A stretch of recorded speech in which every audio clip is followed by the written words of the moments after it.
I was 23 when my dad's friend, Bill, let me borrow his hunting cabin for the weekend. This was in the fall of 2011, late October, in the Upper Peninsula of Michigan. The cold had already started creeping in, but the snow hadn't fully arrived yet. Just a biting wind and dead leaves crunching underfoot. Bill's cabin sat on 80 acres of thick woods, mostly oak and pine, with a swampy creek cutting through the back end of the property. It was a decent place, nothing fancy. One bedroom, a wood stove, a propane-powered fridge, and a small generator if I needed it. No running water, just a hand pump outside. He had a few trail cameras set up around the land, mostly for deer, and he told me I could check them if I wanted. I planned on hunting that weekend. Just me, my .30-06, and the woods. No cell service, no distractions. I wasn't worried about being alone. I'd hunted solo before, spent nights in the woods with nothing but a tent and a rifle. I wasn't some rookie camper, but that weekend something was different. Something about that place stuck with me in a way I still can't shake. I got to the cabin around 3 p.m., just as the sun started dipping behind the trees. The wind had picked up, whistling through the pines, sending dead leaves skittering across the ground. The cabin was just as Bill described. Small, a little musty, but solid. I unloaded my gear, checked the generator, it worked fine, and got a fire going in the wood stove. By the time I stepped back outside, the sky had gone a deep blue. The air smelled like cold dirt and distant pine. I stood on the porch, looking out at the tree line. I had the strange feeling that someone had been here recently. The ground around the cabin looked normal. No fresh tracks, no sign of anything unusual, but I couldn't shake the feeling. I set up my rifle by the door, double-checked the locks, and turned in early. I woke up around 2 a.m. to a sound outside. Not a loud noise, not anything obvious, just something off, like footsteps in the leaves, but too slow, too deliberate. I sat up in my sleeping bag, listening.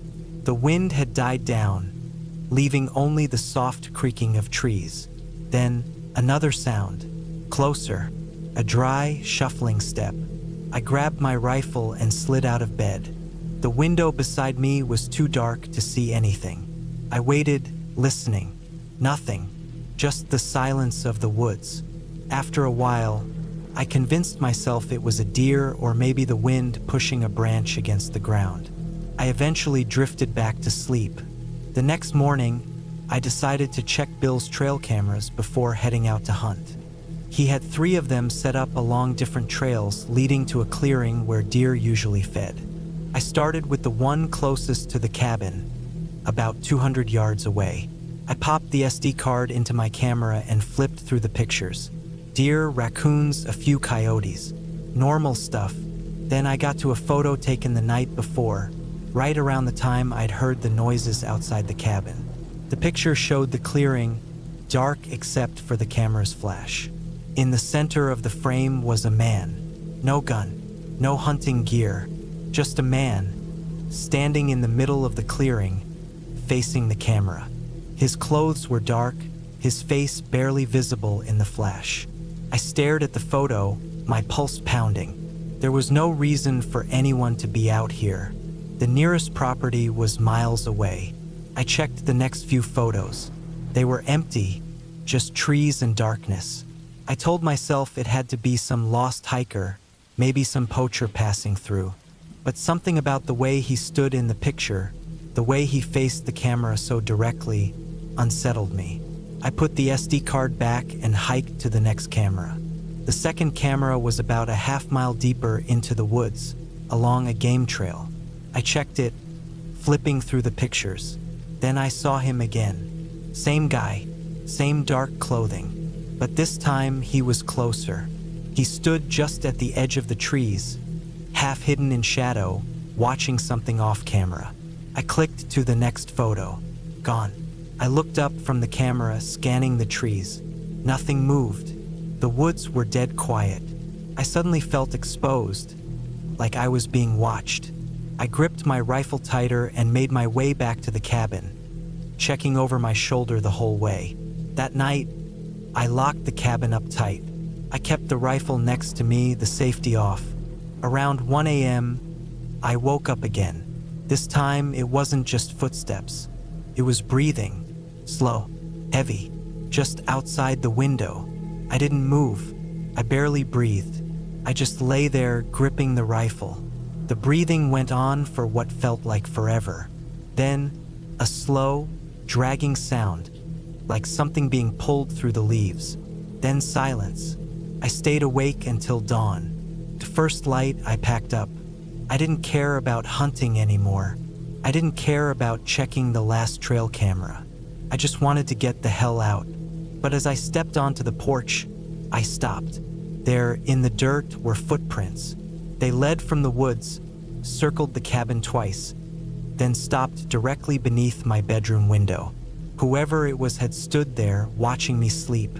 I didn't waste time. I threw my gear in the truck, locked the cabin behind me, and tore down that dirt road faster than I should have. I didn't tell Bill the full story, just that I saw someone on the trail cameras, maybe a trespasser. He didn't seem too worried. Said he'd check it out next time he was up there. I never went back, but sometimes, late at night, I still hear those slow, shuffling steps in my head. The sound of someone standing outside, just listening. And I know without a doubt that whoever it was, they weren't lost. They weren't just passing through. They were waiting.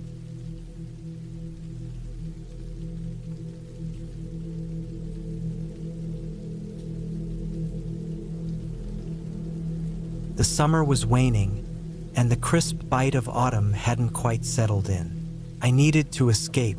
Too much noise, too many people, the city. Everything had begun to feel overwhelming. So, I decided to rent a small cabin in the mountains of Montana. It was just me and the quiet for the next 2 weeks. Peace, or so I thought. The cabin was an old log house nestled at the base of a dense pine forest, miles from the nearest neighbor. It had been built decades ago, and everything about it screamed solitude. I could tell it wasn't exactly in pristine condition, but that suited me just fine. I wanted isolation, not luxury. The year was 2025, and I was 32, old enough to appreciate the peace of being alone, but still young enough to crave some adventure. When I arrived, the weather was fine. A few clouds, the faintest chill in the air, the sort of crispness that hints at what's to come, but nothing to worry about just yet. I spent the first few hours unloading my gear, setting up the inside of the cabin. It was a one-room affair, wooden floors, a stone fireplace, a small kitchen nook, and a set of mismatched furniture. The windows were thick with dust, but the view outside more than made up for it. Pine trees stretched endlessly in every direction, with nothing but the sound of the wind rustling through the branches. Perfect.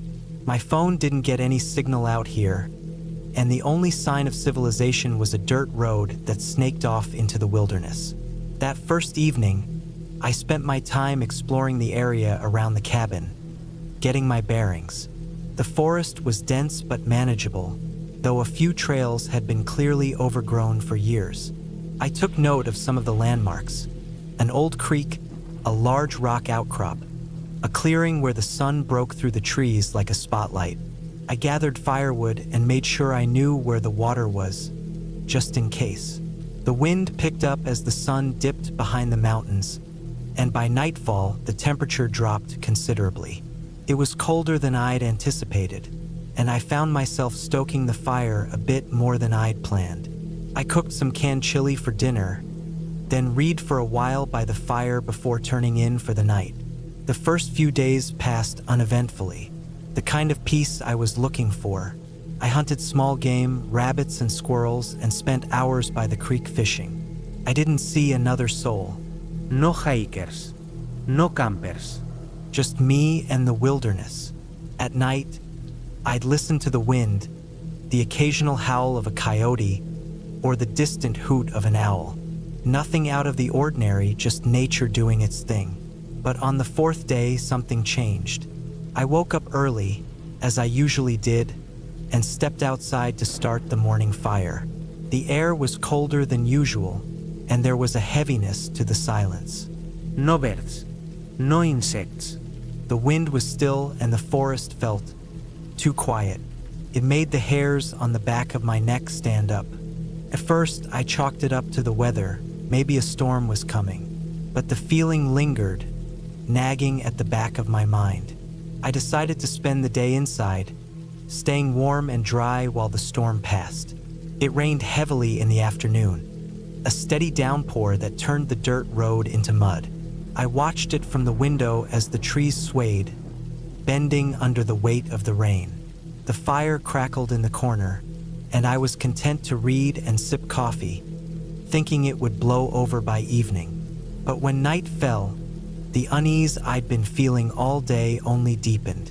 I sat by the fire, the wind howling outside, and kept hearing sounds I couldn't place. Scraping noises, almost like something moving just outside the cabin walls. It was faint, so faint that I thought maybe I was imagining it. But then I heard it again, a sharp scraping sound, followed by what almost sounded like a soft, deliberate thump. I stood up, my heart pounding a little faster. I checked the door locks, then peered out the window, my breath fogging up the glass. The storm had cleared, but the night was pitch black, and the moon was hidden behind thick clouds. I saw nothing but trees and shadows. Maybe it was an animal, perhaps a raccoon or some kind of rodent.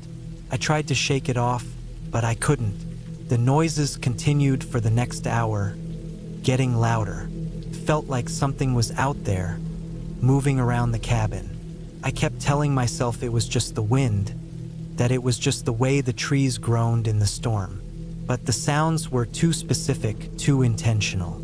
And there was something about them that set my nerves on edge. Around midnight, I couldn't take it anymore. I grabbed my rifle, opened the door, and stepped out onto the porch. The night air was cold against my skin, and the darkness stretched out in all directions. I scanned the perimeter of the cabin, but I saw nothing. The ground was soft from the rain, and there were no tracks, nothing that looked out of place. But still, I couldn't shake the feeling of being watched. I checked the woodpile, then the area around the cabin. I found nothing. No footprints, no sign of anything unusual. Yet the unease didn't leave me. The next morning, things seemed normal again. The sun was out, the forest was alive with the usual sounds of birds and insects, and I felt a bit foolish for letting my imagination get the best of me. But then, later that afternoon, I found something in the woods. It wasn't far from the clearing I had discovered a few days earlier, near the creek. At first, I thought it was just an old tree stump, but as I got closer, I realized it was something much darker, something strange. A pile of broken twigs and leaves formed a rough, low mound, and scattered around it were animal bones. Some of them were fresh, still with bits of fur and flesh attached. Others were older, weathered and bleached by the sun. But what caught my attention most were the two human-like footprints in the mud, just a few feet away from the pile. They were large, deep, and oddly shaped. The toes were splayed unnaturally wide, like something had been walking on all fours. I stood frozen, staring at the prints. My mind raced, trying to make sense of what I was seeing. I was no expert, but those prints didn't look like any animal I knew. They looked wrong. And the bones, I tried to convince myself it was just some strange predator or scavenger, but deep down, I knew better. I headed back to the cabin with my mind spinning. I locked the door and stayed inside for the rest of the day, even though the sun was still high in the sky. That night, I heard the noises again, scraping, thumping. This time, it was more persistent, almost rhythmic. Like whatever it was trying to get in. I checked every lock, every window, every corner of the cabin. I couldn't find anything out of place, but the sounds kept coming. I felt it then, the distinct sensation that something was out there, watching, waiting. couldn't sleep. I sat by the fire, rifle in hand, my eyes darting around the cabin, listening for any sign of movement. Hours passed, and nothing happened. Eventually, I must have drifted off, because I woke to the sound of the door creaking open. I leapt up, heart hammering in my chest, but it was too late. The door was already wide open. I grabbed my rifle and rushed outside, but the night was still, silent. There was no one around. No signs of struggle, no signs of anything unusual, except for the door, which had been opened from the outside. I spent the next 2 days in a haze of fear and confusion, my paranoia growing. Every time I stepped outside, I was acutely aware of how exposed I was, how alone. I couldn't shake the feeling that something was out there, following me, watching, waiting for the right moment. On the 3rd day after the door was opened, I finally made up my mind. I couldn't stay there any longer. I packed up all my things, checked the cabin one last time, and drove back down the mountain. I kept glancing in the rearview mirror, half expecting to see someone or something following me, but there was nothing, just the endless stretch of wilderness behind me. I didn't look back. I don't know what it was, if it was a person, a group, or something else entirely, but I knew I couldn't risk staying there. It was a feeling that would haunt me for years, one I couldn't shake. The cabin, the forest, the sounds, they all still linger in the back of my mind. I never returned to that place. I didn't want to know what was really out there, and I sure as hell didn't want to find out.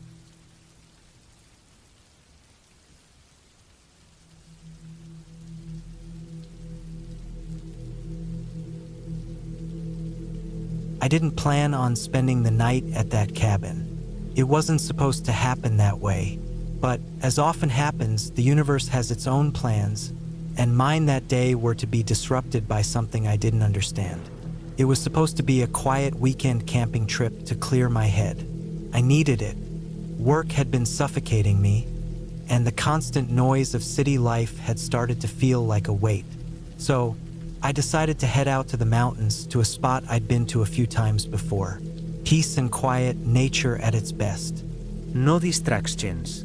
Just me, my tent, and the trees. But things never go according to plan, do they? I'd parked my truck on the side of a dirt road, a few miles away from any real trailhead. It was late afternoon, maybe 4 p.m. The air was already starting to cool, and the sun was low enough in the sky to cast long, angled shadows across the land. There was a chill in the air, but it wasn't unbearable. I started to walk, my boots crunching over the ground, the smell of pine filling the air, the kind of smell you could breathe in all day and still want more of. It didn't take long for the path to disappear, swallowed up by dense underbrush. My map wasn't much help either. I wasn't entirely sure where the trail was supposed to go. All I knew was that there was a small, isolated cabin near a graveyard up ahead, according to the trail guides I had read. A curious location, but I figured it was just another historical site, nothing to worry about. The woods around me were quiet, aside from the occasional rustle of a squirrel or the distant call of a bird. As I walked further into the trees, the light began to fade faster, the shadows growing longer. I started to feel a little uneasy, but I figured I was just overthinking things. Then I saw it, just a glimpse at first, a faint outline in the distance through the trees. A cabin, old and worn, standing on the edge of a small clearing. My heart skipped a beat, not from fear, but from the fact that it was exactly what I had been looking for. I approached cautiously, stepping over the uneven ground and around fallen logs. The cabin was small, made of weathered wood, with a sagging roof that looked like it had seen better days. The windows were grimy, and there was no sign of life, no smoke rising from the chimney. It didn't look like anyone had been there in a long time. As I got closer, I noticed something else. A cemetery, small but present, behind the cabin. Old gravestones, weathered, cracked, and leaning at odd angles, stood scattered across the clearing. Most of them were so old that the names had worn away, but a few still had faint carvings. I couldn't make out much, but one of the stones had a date from the 1800s. This place had been forgotten by time. A shiver ran down my spine, though I couldn't say why. It wasn't anything supernatural. It wasn't the graves themselves, just the way they seemed to be quietly watching, like remnants of something long past. I didn't think much of it at first. I figured I could set up camp near the cabin. It would give me some shelter in case the weather turned, and I was far enough from civilization that I wouldn't be disturbed. I knocked on the door. No response. I tried the handle. It was unlocked. I stepped inside. The air inside was stale and musty, filled with the scent of decay and mildew. Dust covered the floor, thick and undisturbed, except for a few areas where something or someone had recently moved. A single chair sat in the corner, a table beside it with a half-empty glass of what looked like old, dried tea. The place had been abandoned for years, but it didn't feel abandoned. Felt watched. I hesitated, but then, with the fading light outside and the realization that I didn't want to camp alone in the wilderness after dark, I decided to settle in for the night. I made a quick fire in the old stove, though it struggled to catch at first. After a few attempts, it finally roared to life, filling the cabin with warmth. I unrolled my sleeping bag in one of the corners, near the small window where I could see the cemetery clearly. As I sat by the fire, the evening stretched on. The wind began to pick up, rustling the trees and sending occasional rattling noises through the walls. It felt like the whole world was holding its breath. Then a noise, not from the wind. It was a faint sound, almost imperceptible, like a shuffle of footsteps. I froze. The sound came from outside, just beyond the window where I could see the graves. I told myself it was just an animal, a deer, a raccoon. I stood up, peering through the grime-covered glass. There was nothing, no movement, just the shadows of trees swaying in the wind. I told myself I was being paranoid, but the uneasy feeling wouldn't go away. It gnawed at the back of my mind. A few hours passed. The fire had burned down to embers, and I lay awake in the dark, unable to sleep.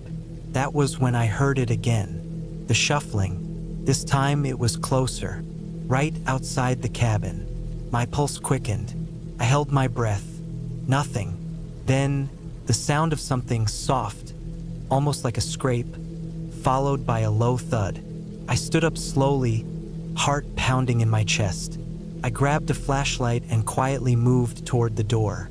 My breath came in short bursts, and my hands shook as I gripped the handle. I opened it just enough to peek outside. There, standing in the graveyard, was a figure, tall, thin, and unmoving. My heart hammered in my chest, and for a moment, I couldn't move. I couldn't speak. I couldn't think. It wasn't just that someone was out there. It was the way the figure stood, still like it wasn't even breathing. I snapped the door shut, locking it behind me. I backed into the cabin, my mind racing. There was no way anyone could have come out here. The road was miles away. I was alone, but I wasn't. I stayed as still as I could, listening for any more sounds. But the air was thick with silence. I couldn't take it anymore. I decided I needed to leave. The first step I took was almost too loud in the silence. My mind was telling me to run, to get out, to do anything to escape. But as soon as I stepped toward the door, something caught my eye through the window. The figure was still out there, but now it was closer. I could see it clearly, standing just outside the cabin. And then it moved. It didn't walk. It slid. It was like its limbs were too long and too unnatural to move properly. The figure glided across the yard, closer and closer. And then it stopped, right in front of the cabin, right at the window. I pressed myself against the wall, my breath shallow and quick. My hands were sweating, but I couldn't make myself move. Time passed. felt like hours, though it could have been minutes. I don't know how long I waited. Finally, I heard it, the sound of footsteps walking away slowly at first, then faster. The sound of shuffling dirt. The figure was gone, but I wasn't going to stick around to find out what else might happen. I grabbed my pack, shoved my flashlight into the side pocket, and ran. I didn't stop until I reached the truck. My mind was still reeling from what I had seen. My heart was still pounding in my chest. I didn't look back at the cabin. Couldn't. I didn't tell anyone what happened that night. Who would believe me? Who would understand? But I know what I saw. There was something out there, and it was waiting for me.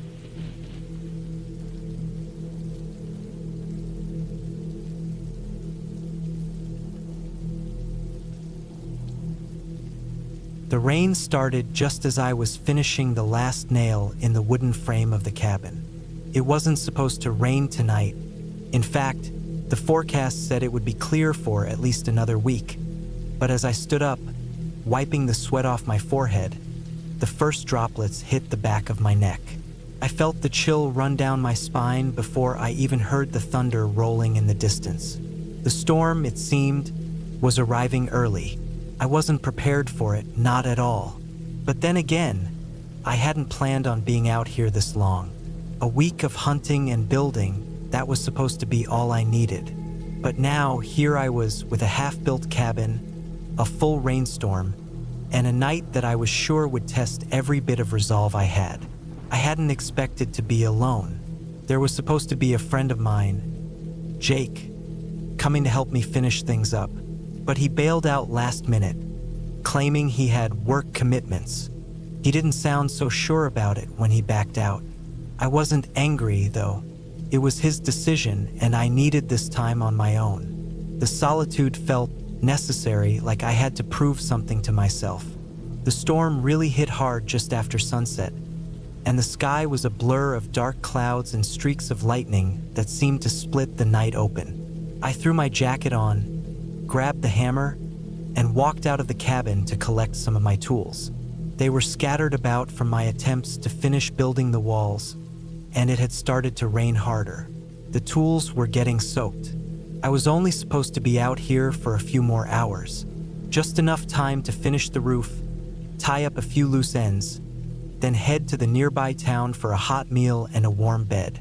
But now, with the storm picking up, there was no way I could make it back to the truck in this weather. The dirt road would be too muddy, and the visibility was getting worse by the minute. Couldn't risk it. I made the decision right there to stay. I had enough food to last a couple of days. There were no other shelters nearby. This little cabin would have to do. The floor wasn't done, but I had enough room inside to roll out my sleeping bag. I had a small camp stove I could use to heat up some canned soup, and I thought it would be okay to make the best of it. At least the roof would keep the rain out, if nothing else. But something about that night, something in the air, felt wrong. The silence of the woods had always been something I loved. But tonight, the quiet was suffocating. The wind howled through the trees, the branches scraping against each other like bones. It wasn't the usual peaceful sound of the forest. It felt heavier, like something was watching, something was waiting. I dismissed the feeling, though. I told myself it was just my imagination, the isolation getting to me. As the hours passed and the rain came down harder, the storm outside seemed to build up, as if the heavens themselves were at war with the earth. I sat in the corner of the cabin, wrapped in my sleeping bag, listening to the wind pound against the walls. The flames in my tiny stove flickered and crackled, providing the only light and warmth in the dark, cold cabin. The smell of damp wood mixed with the faint, metallic scent of the soup I was heating up. I didn't expect anything unusual, nothing at all. But then I heard it. It was faint at first, just a soft, rhythmic tapping on the roof. I paused, trying to listen through the storm. I thought it was just rain at first. Maybe the trees were shaking in the wind, sending drops of water splattering onto the cabin. But no, this wasn't just the rain. The tapping was too deliberate, too consistent. It was like someone or something was knocking on the roof, a steady, persistent rhythm that didn't quite fit with the storm. I stood up, my heart suddenly hammering in my chest. I grabbed my flashlight and stepped cautiously toward the door. It was too dark to see anything outside through the small window, but the tapping continued, growing louder, now joined by what sounded like scratching. The sound sent a chill up my spine. For a moment, I just stood there, frozen. The wind howled outside, and the rain pounded against the cabin. But the scratching, that constant, unnerving scraping, was now the only thing I could hear. I wanted to dismiss it. I wanted to tell myself it was nothing. Maybe an animal, maybe branches rubbing together. But something told me that it wasn't. It wasn't natural. Taking a deep breath, I opened the door, and the rain hit me like a wall. I could barely see more than a few feet in front of me. The storm was so thick. I shone the flashlight around, looking for anything that might be out of place. There was nothing, just trees, just the endless rows of dark, wet trunks stretching off into the night. The sound stopped the moment I stepped outside. The air was so thick with rain that it felt suffocating. I scanned the ground, looking for tracks or any sign of movement, but there was nothing. I backed up into the cabin quickly, closing the door behind me. My hands were shaking, and I felt a growing sense of unease settle in my chest. The feeling wasn't going away. Something wasn't right. I decided to sleep. It was the only thing I could do. The night felt endless, the storm relentless. I curled up in my sleeping bag, wrapped myself tightly in the blanket, and closed my eyes. But sleep didn't come easy. Every sound, every creak of wood, every gust of wind made me jump, heart pounding in my chest. And then there was the tapping again. I tried to ignore it. I tried to convince myself it was just the wind or something else. But this time, the tapping was coming from somewhere else. It wasn't on the roof anymore. It was coming from the wall of the cabin. Light, rapid taps that didn't belong.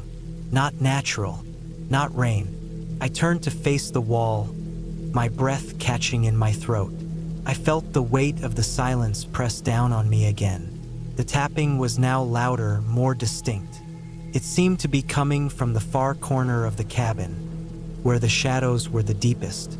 I strained to hear, to understand, but the pounding rain outside drowned everything out. And then, for a moment, it stopped. Absolute silence. Even the storm outside seemed to fade away. Then came the scratching, louder, sharper this time, followed by a soft, muffled thud against the wall.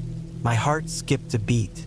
I jumped up, grabbing the flashlight again. My hand was slick with sweat as I shone the beam around, trying to make sense of what was happening. The cabin seemed to close in on me. The walls felt too tight, too enclosing. I approached the corner cautiously, my every step echoing in the hollow space. The air was thick with moisture, and I could taste the metal of the storm in the back of my throat. The shadows in the corner seemed to deepen as I moved closer. The scratching started again, this time from the floor. My flashlight beam fell on the wooden boards beneath me, and that's when I saw it. A small crack, a thin, barely visible gap between two planks. Something small and hidden was scratching from the other side. I could hear it so clearly now, the sound cutting through the storm. I didn't wait any longer. I dropped to my knees and pried the boards apart. The storm outside seemed to freeze as I did, the world holding its breath. Beneath the floorboards was a small hollow space, dark and damp. I pushed my hand inside, feeling around until I found something cold and smooth. It was a small metal box, buried beneath the wood. I pulled it out, trembling. When I opened the box, I found nothing but dirt. It was empty, save for a few scattered twigs and leaves. The box itself was old, its surface rusted. But there was something deeply unsettling about the way it had been hidden in the floor. The the way it had felt like it was waiting for me to find it.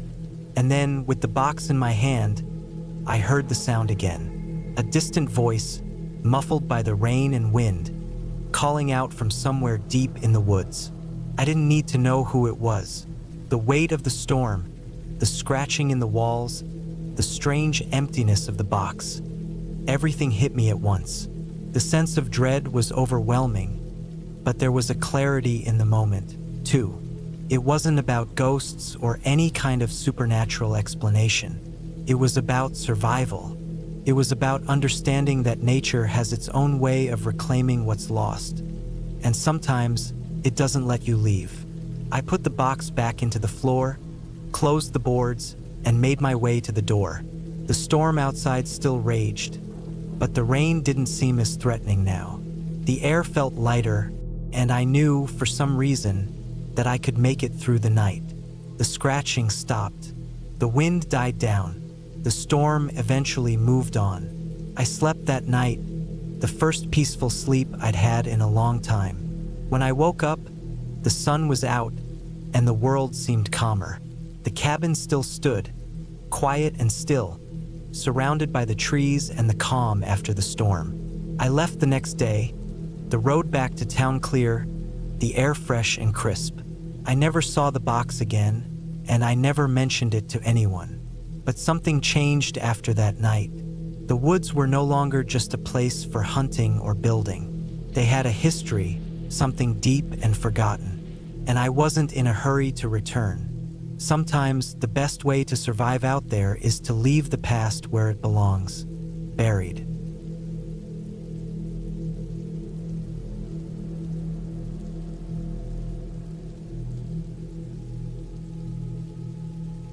I had always thought I was done with the past, but sometimes life drags you back. After my divorce from Laura, I never thought I'd end up near her again, let alone visit that cabin. It wasn't just any cabin. It was the one she'd taken me to on our honeymoon. Nestled deep in the woods, hours from the nearest town, it had been her escape, and for a time it had been mine too. But that was before everything fell apart. That was before I saw her for who she really was, before the lies stacked up and the trust shattered. Still, when she called me about the place, my heart tightened. She was selling it. Something about needing a clean break from the past, or maybe it was her new life with the sheriff, Steve. He was a cop too, the kind of guy who always had to be the hero. Maybe that was what drew her to him, or maybe it was the way she loved to have control. "Can you help me clean it out?" she asked, her voice distant on the phone. I know it's a lot to ask, but I can't do it alone. I could hear Steve in the background, laughing at something, probably at her expense. It irritated me more than it should have. I told her I'd think about it. The cabin had been one of my favorite places before everything went south. I had nothing left to do that weekend, so I decided to go. It was a long drive up there, the kind that felt like it was pulling you further and further away from civilization. The narrow two-lane road twisted and turned, going deeper into the forest with every mile. The trees, mostly pine, stood tall and endless, blocking out the sunlight in some areas, making the drive feel like an endless journey through shadow. I remembered the sound of the leaves crunching underfoot, the smell of pine resin and damp earth. How we used to walk down this same road hand in hand, carefree. But that was years ago. Now it felt like a ghost of what it once was. The cabin appeared in the distance. It wasn't much, just a small wood frame house, a little crooked in places, but with a charm that couldn't be denied. It had a stone chimney with moss clinging to the edges. The windows, a little fogged up and cracked, still let in a faint light. When I pulled up, Laura's car was already there.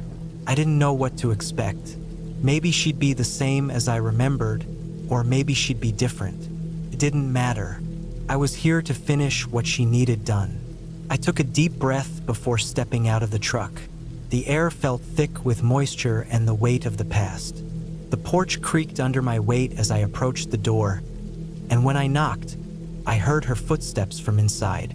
It wasn't long before the door opened, and there she was. She hadn't changed much. Same blonde hair, same tight smile, but her eyes were different. There was something hollow about them, something tired, as though she'd been carrying too much and couldn't put it down.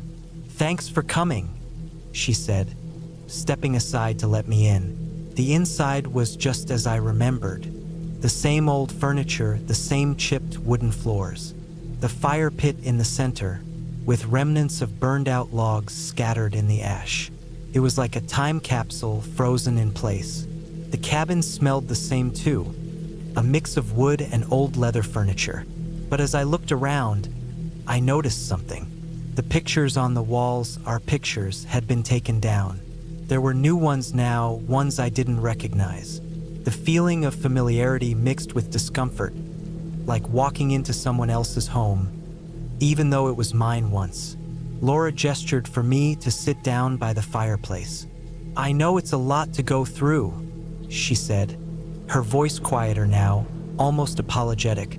I nodded, not sure what to say. I was here to help, and that's what I'd do. No sense in making things harder than they had to be. The first couple of hours were spent clearing out the cabinets and drawers, tossing old junk into boxes and bags. The silence between us was thick, each of us trying to avoid the obvious truth. We were done. No matter how much time we spent here, no matter how much we tried to pretend, there was no going back. It wasn't until I started clearing out the old bedroom that things began to feel off. The room was covered in dust, untouched for years. I found an old photo album buried under some old blankets, and as I flipped through it, I saw pictures of us, our happier days. A sick feeling rose in my stomach. What had happened? How had we let it all fall apart? I set the album down and was about to turn when I noticed something strange. There was a small door in the back corner of the room. It had been there all along, but I didn't remember it. It was smaller than a regular door, barely noticeable unless you were paying attention. Laura had walked in behind me, and I saw her stiffen when she saw the door. That used to be the closet," she said, her voice shaky. I don't know why I never told you about it." I looked at her, confused. "It's a weird spot for a closet." "Yeah, it's always been strange," she muttered. "Maybe I'll go check it out later." Something in her tone made me uneasy. It wasn't just the words, but the way she said them, like she was trying to bury something. I didn't want to push it, but my curiosity got the better of me. "Let me take a look," I said, walking toward the door. It didn't seem like much, just a small, barely visible closet door. I twisted the knob and it opened with a soft creak. What I found inside was nothing like what I expected. The small room behind it was cramped, almost suffocating. The air smelled stale, and there was barely any light. There, in the middle of the floor, was an old chest. It was rusted, covered in dust, and chained shut. Laura was standing in the doorway now, her face pale. "You shouldn't open that," she said, almost pleading. But I didn't listen. I was already crouching down, reaching for the lock. There was something about it that drew me in. Maybe it was the way she reacted, or maybe it was just the fact that I was here doing this and nothing could feel right anymore.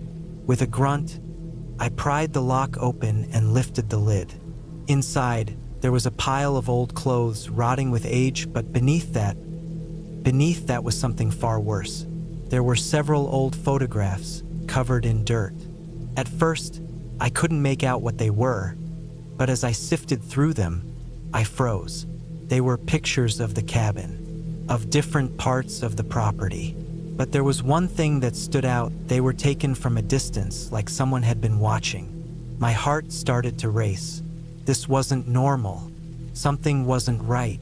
I turned to Laura, holding one of the photos in my hand. Her face had gone white, her eyes wide with panic. "I knew it," she whispered. "I knew it was here. I should have told you." Before I could ask her what she meant, a noise came from outside. Faint at first, like someone was walking around the cabin. But this wasn't the wind. This wasn't an animal. This was the sound of heavy footsteps. They were deliberate, slow, and they weren't alone. Laura grabbed my arm, pulling me away from the chest. "We need to get out of here," she said, her voice trembling. I stood there for a moment trying to process everything. The photos, the footsteps, the way she was acting. It was all too much. But then the sound got closer, louder, and that's when I heard it. A voice, muffled, almost like a whisper. "Come outside," it called. But there was no one there. I turned to Laura, but she was already moving. Without saying another word, she rushed for the door, pulling me along with her. The cabin felt like it was closing in, the walls creeping in on us as we stepped outside. My mind raced. Who was out there? Why hadn't Laura told me about this sooner? When we reached the front porch, I stopped. The footsteps had stopped too. It was quiet now, too quiet. And then, a figure appeared at the edge of the woods, just outside the reach of the cabin's light. I couldn't make out who it was, but I knew one thing. They were watching us. That was when I realized we weren't alone. And whatever had been hiding in those woods wasn't just an old memory. It was real. It wasn't a ghost or some fairy tale monster. It was something worse, something that had been waiting for years. The sound of the footsteps resumed, but this time, they were right behind us.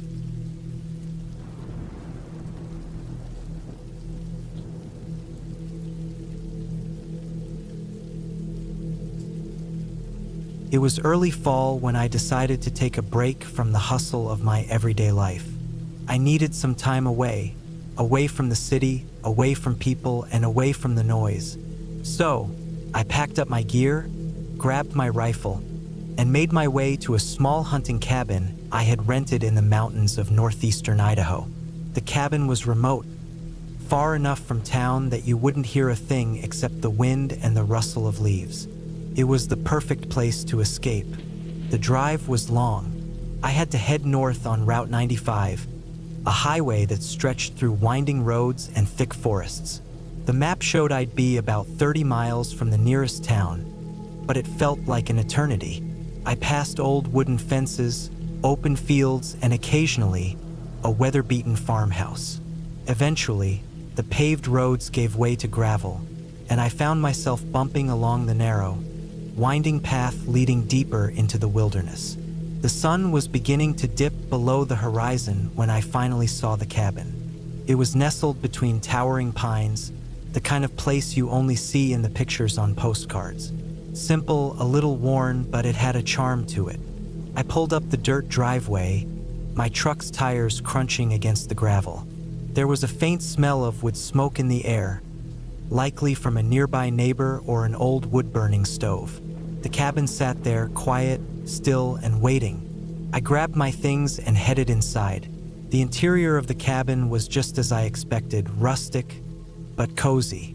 A large stone fireplace dominated one wall, its chimney rising up through the roof. There was an old leather chair in front of the fire, a wooden table in the center, and shelves lined with hunting trophies, mounted deer heads, and a collection of old hunting magazines. The scent of pine and earth filled the air, mixed with a faint mustiness from the cabin's long history. I didn't waste much time unpacking. After setting my bags down, I grabbed my rifle and headed out the back door. The surrounding forest seemed endless, stretching as far as I could see. The ground was damp from the recent rain, the air cool and crisp. It was peaceful, a little too peaceful maybe, but I liked it that way. I planned to do some hunting the next morning, but for tonight, I was content just to sit and enjoy the solitude. The first night was quiet, too quiet. I sat by the fire, the flickering flames casting long shadows across the room. As I stared into the fire, I started to hear things. At first, it was just the wind, rustling the branches of the trees outside. But then, there was something else. A faint tapping noise, like something hitting the side of the cabin. I stood up, rifle in hand, and walked over to the window.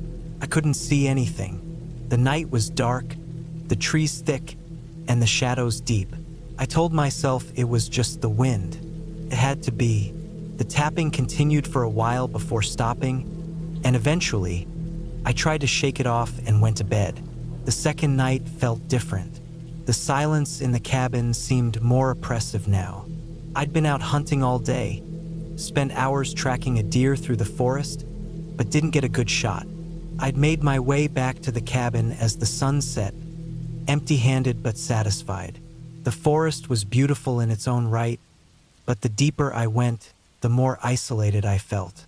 There was something about it, something unsettling, a strange heaviness that seemed to press in on me, even though the forest itself was peaceful. That evening, as I sat down to eat a quick meal of canned stew, the tapping returned. Only this time it was louder, clearer, came from outside the cabin, just beneath the window. The rhythm was slow, deliberate, like someone knew something was trying to get my attention. I put down the spoon, rifle within reach, and made my way to the window. The wind had died down, and the world outside was still, the trees motionless. I saw nothing. I decided to take a walk around the cabin. With my rifle slung over my shoulder, I circled the building slowly, checking the perimeter. Nothing. No sign of anything. It was absurd, but I felt it. Something wasn't right. After a few minutes, I went back inside, locked the door, and stoked the fire. I had to shake off the feeling. I told myself I was just being paranoid. I hadn't been out here alone in years, and the isolation was starting to get to me. But I couldn't shake the feeling. Something about the tapping gnawed at me, making the hairs on the back of my neck stand up. It wasn't normal. It didn't feel natural. The tapping escalated on the third night. Started the same way it had the night before, soft at first, but this time it didn't stop. It went on, getting louder, more insistent, until it was a steady thudding at the walls. I grabbed my rifle, heart pounding, and rushed outside. The night air was cold, sharp with the scent of pine, but the tapping didn't let up. It was coming from the forest. I moved cautiously toward the trees, scanning the darkness. The moon was high, casting pale light over the forest floor, and then I saw it, a figure moving between the trees. It was tall, too tall. It was hunched over, its limbs long and unnatural. My heart raced as I froze, rifle aimed in the figure's direction. My breath came in sharp gasps as I watched it move, like it was gliding between the trunks, its feet barely touching the ground. Suddenly, it stopped. It was looking right at me, its face hidden in the shadow of the trees. A feeling of dread washed over me, freezing me in place. I didn't know what to do. I had to make a decision, take the shot or run. But in that moment, the figure simply turned and disappeared into the forest. I stood there for a long while, rifle still raised. The forest had gone deathly silent. My heart was pounding in my chest, but there was no more tapping, no more movement. It was like the forest had swallowed up whatever I'd just seen. I finally made my way back to the cabin, locking the door behind me, but sleep didn't come easy that night. Every creak of wood, every rustle of leaves outside, made me jump. I had no idea what I just witnessed, but it felt wrong, like I was being watched. The next morning, I decided to leave. I had no reason to stay any longer. Whatever had been happening outside the cabin, it wasn't something I wanted to understand. I packed up my things quickly, my hands trembling as I stuffed my gear into the truck. I didn't even take the time to clean up the cabin. The rifle, now slung over my shoulder, felt heavy as I made my way down the front steps, my boots crunching on the gravel driveway. As I got in my truck and started the engine, I took one last look at the cabin. There was no sign of anything, no shadowy figures, no tapping on the walls, just the quiet forest. I wasn't sure what happened that night, but I knew one thing. Whatever it was, I didn't want to be around to find out.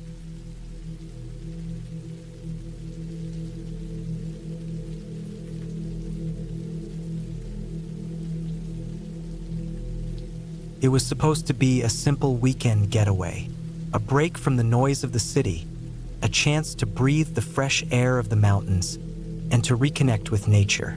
I had been working nonstop for weeks, so the idea of escaping to a small cabin seemed perfect. Just me, my truck, and the wild outdoors. It wasn't my first time camping alone, but it was the first time I'd been to this part of the forest. And as I turned off the main road onto the winding trail, the quiet and isolation started to sink in. The cabin was about a 2-hour drive north of where I lived, tucked deep in a section of forest that wasn't popular with hikers or tourists. I'd read about it on a camping website, and the reviews were glowing. Peaceful, secluded, and the perfect spot for someone looking to get away. A tiny little place, no electricity, no running water, just the essentials. I arrived in the early afternoon, around 3 p.m. The sunlight was still strong, but there was an edge to the air, cold even for early fall. The cabin itself was a small, one-room building with a slanted roof and a wood-burning stove outside. There were no other cabins around.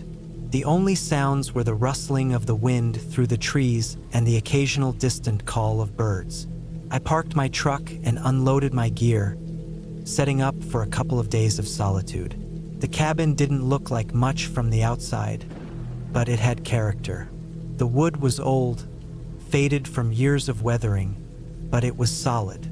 The door creaked as I opened it, revealing a simple interior.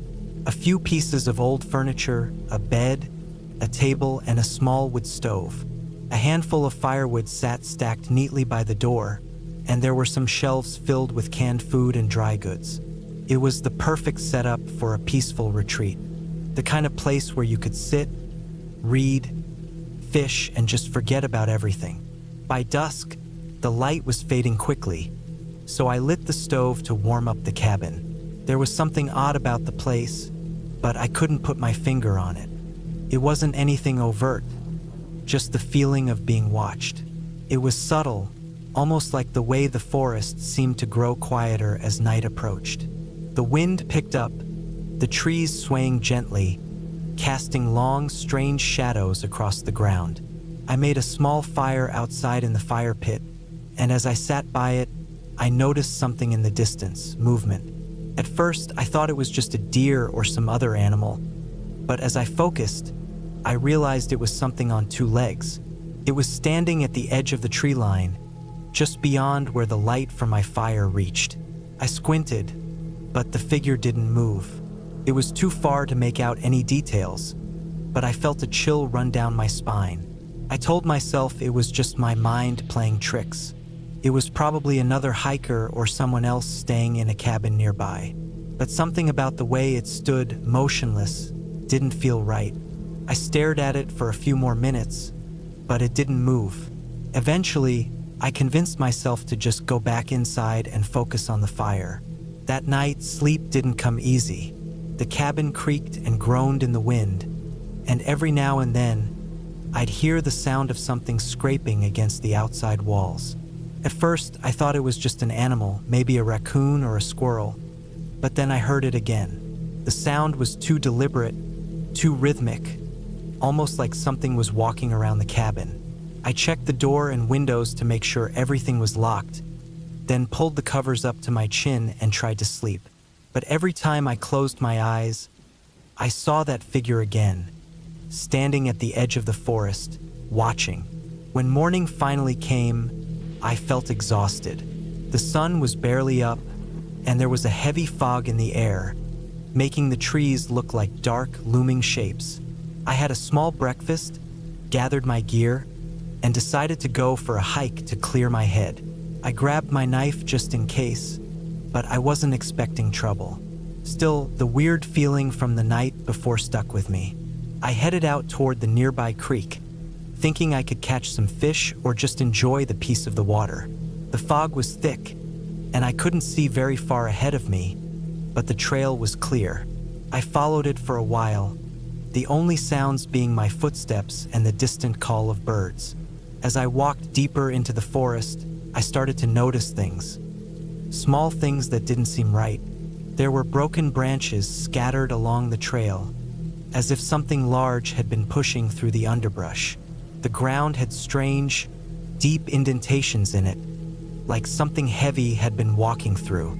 I paused and knelt down to examine them, but whatever had made them was far bigger than any animal I'd ever seen. I stood up and took a deep breath, trying to push the unsettling thoughts out of my mind. I wasn't some paranoid city dweller. I'd been in the woods enough times to know that animals could make strange trails and sounds. But this felt different. I made my way back to the cabin, and the whole time I was walking, I felt like I was being followed. Every crack of a twig or rustle of leaves had my head snapping around, but I never saw anything.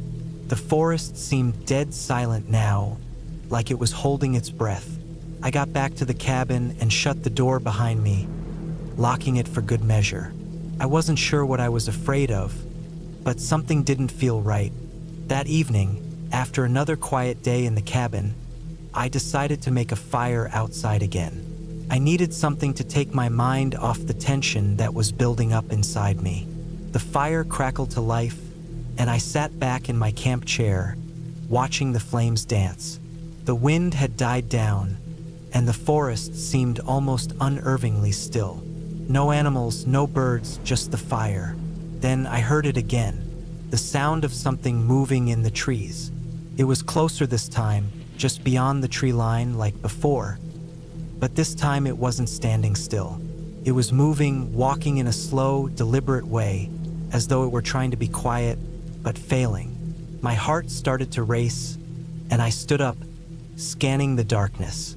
There was no way an animal could move like that. No deer, no bear, no elk.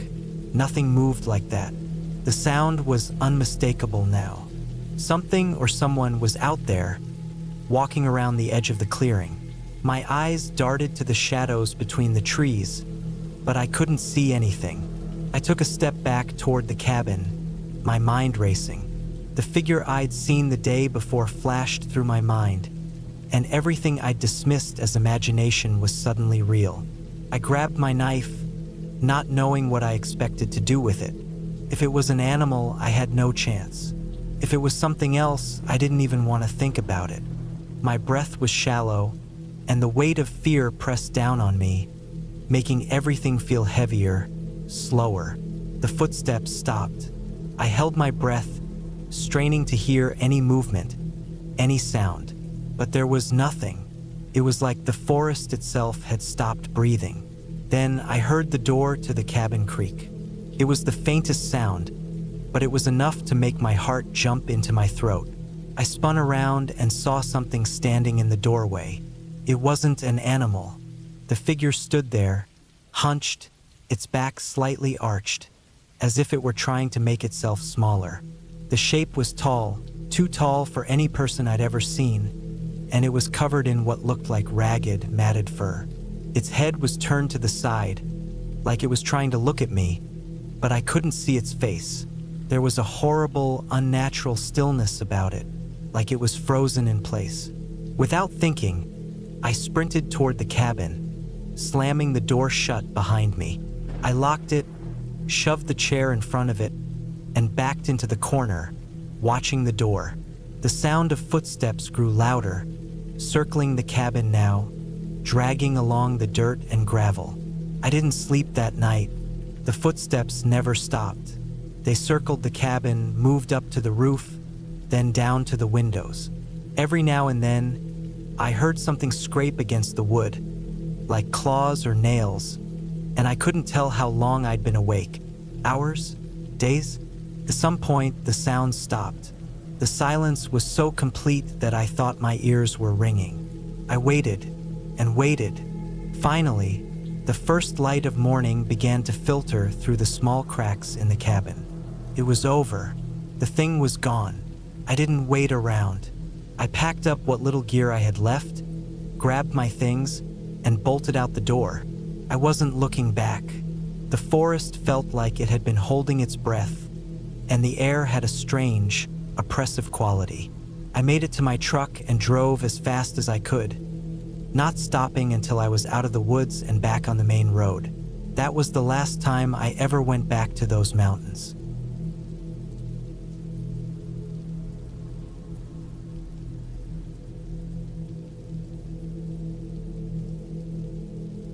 The night air was cold, biting at my skin as I stood in front of the old cabin. It wasn't much, just a wooden shack tucked away in a secluded patch of forest, but it had been my plan for the weekend.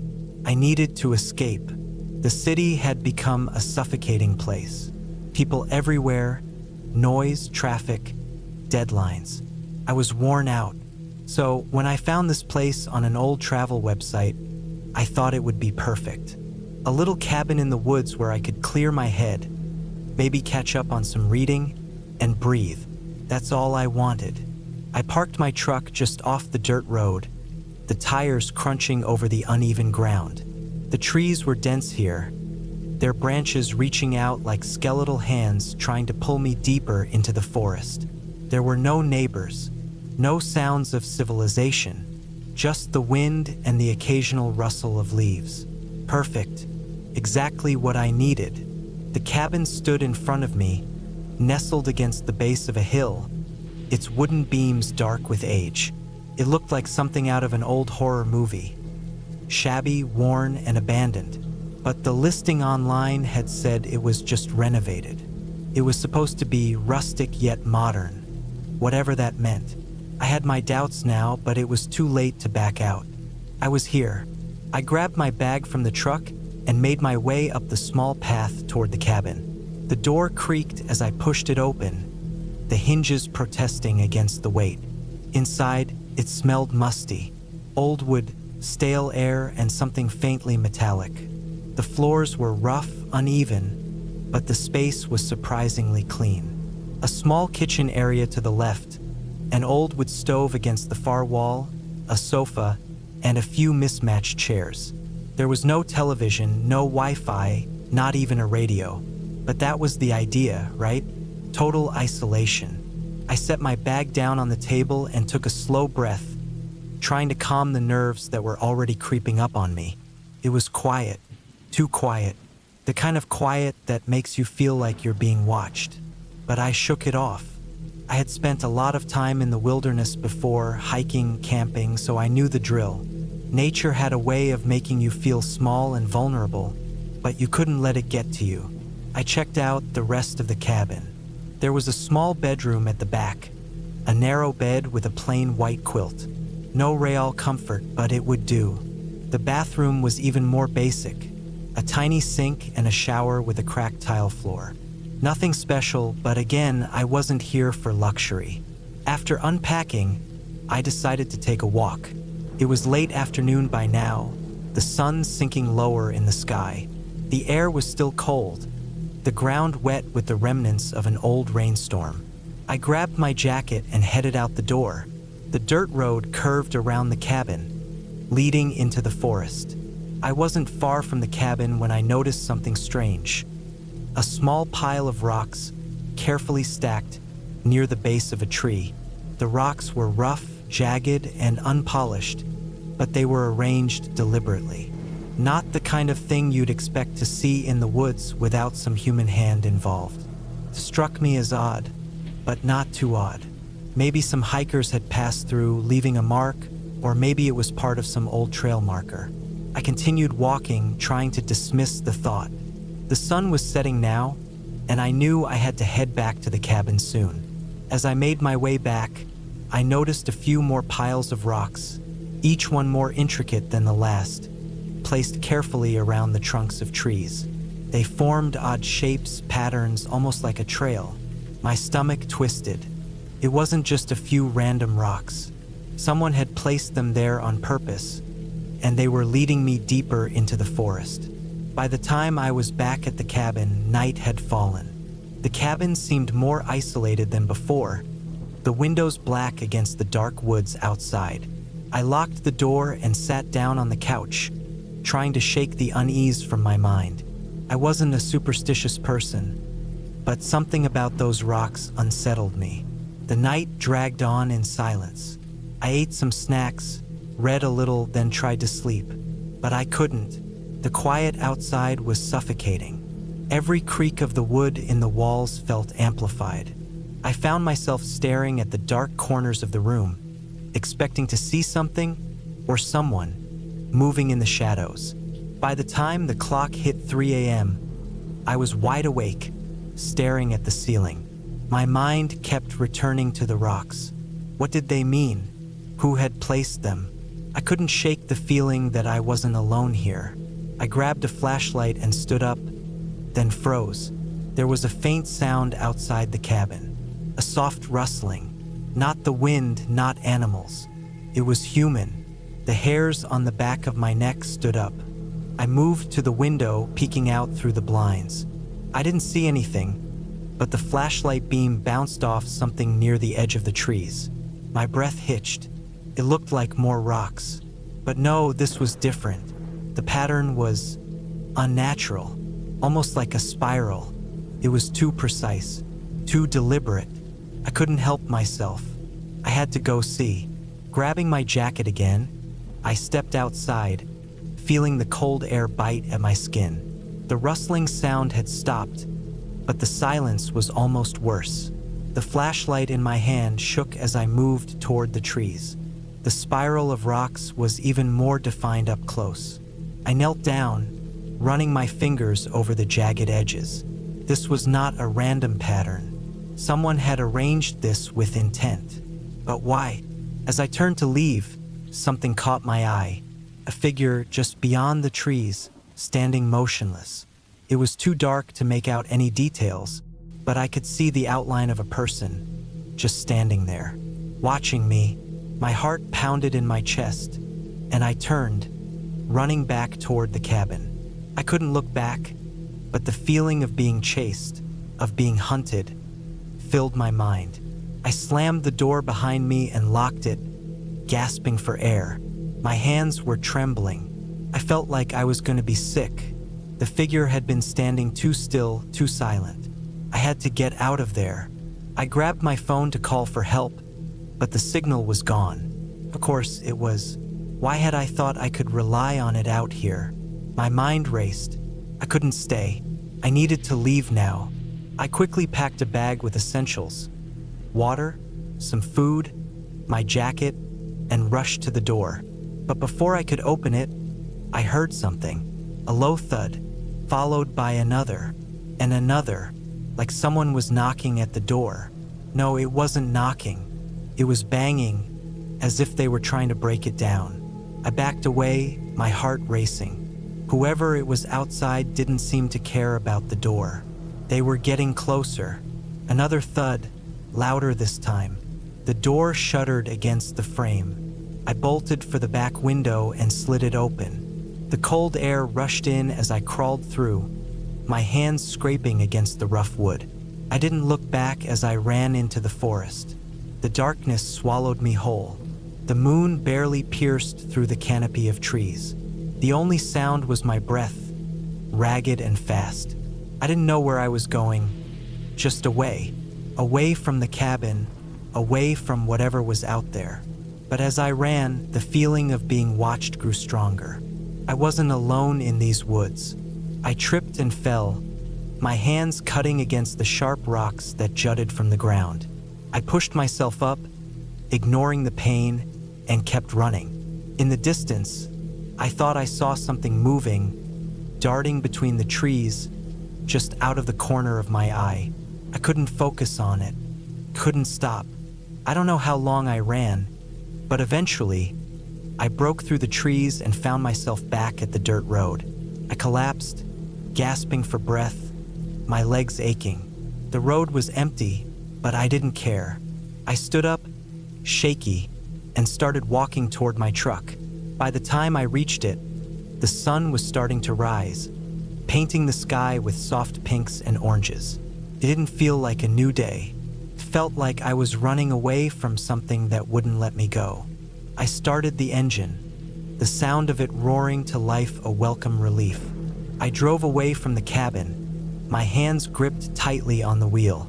But even as I pulled further from that place, the feeling stayed with me. That feeling of being hunted, of being watched. I would never return.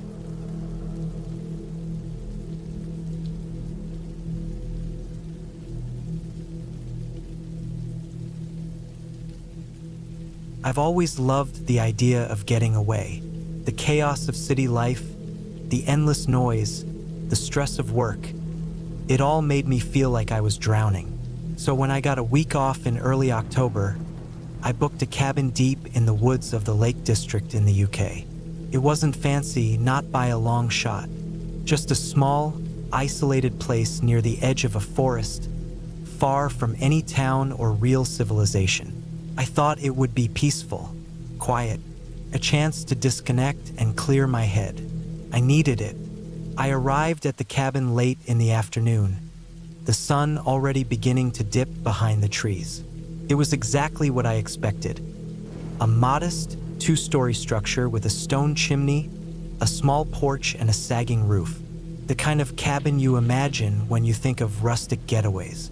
The trees surrounding it were dense, their leaves just starting to change color with the onset of autumn. The air was crisp, and the only sounds were the wind rustling through the branches and the distant call of birds. Inside, the place was basic.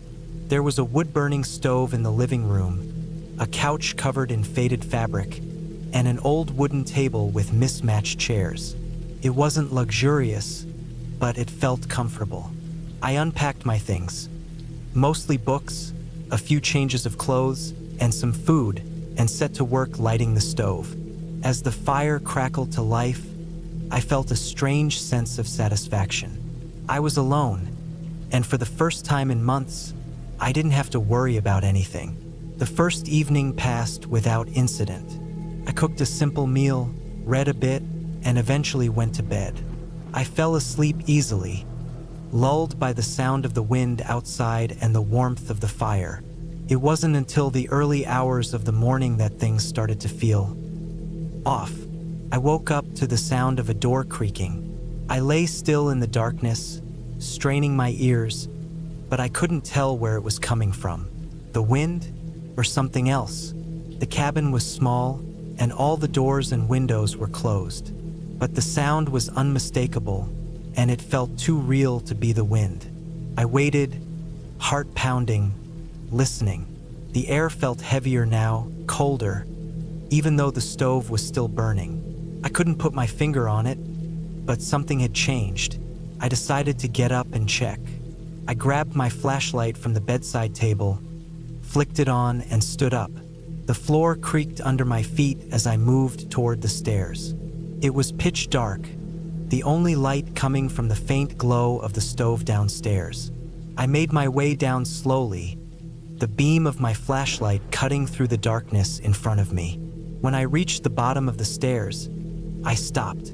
There was no sound now, no creaking door, just silence. I stood there for a moment, wondering if I'd imagined it, but something still felt off. The house had a strange stillness to it, as if everything was holding its breath. I checked the doors locked, the windows shut tight. Nothing seemed out of place. I was about to head back to bed when I noticed something odd. The kitchen window, the one that looked out into the forest, was slightly ajar. I was sure I had closed it before going to bed, but there it was, just a crack, not enough to let in a breeze, but enough to make me feel uneasy. I stepped closer, my breath shallow, and peered through the window. Outside, the darkness of the forest stretched out endlessly. I could barely make out the shadows of trees in the moonlight. For a moment, I thought I saw something moving between the trees, a flicker of white, but it was gone before I could focus on it. I couldn't explain it, but a cold shiver ran down my spine. I closed the window quickly and locked it, then backed away from it, my mind racing. Maybe it was an animal. Maybe I had just forgotten to shut the window properly. But why did it feel like something was watching me? I spent the rest of the night on edge, trying to sleep but unable to shake the feeling that I wasn't alone. The next morning, I tried to push it out of my mind. I had a cup of tea and went for a walk to clear my head. The sun was out, and the forest looked beautiful in the daylight. I walked for hours down narrow paths, past streams, and through the woods. The only sounds were the crunch of leaves underfoot and the occasional call of a bird. But as the day wore on, I started to notice something strange. The further I walked, the more I began to feel like I was being followed.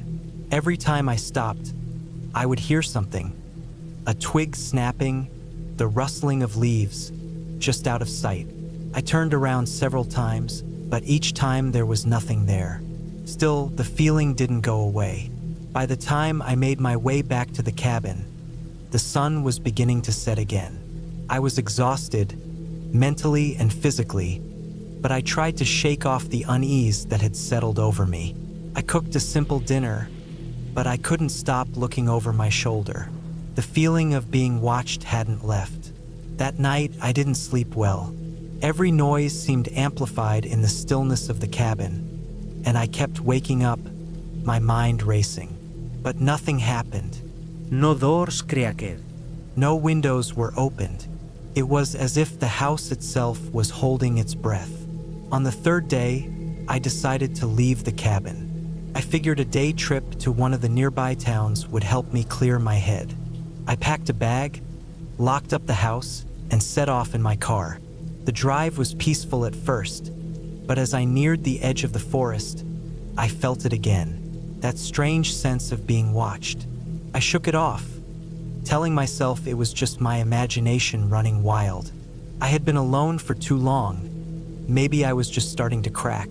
But when I reached the town, things took another strange turn.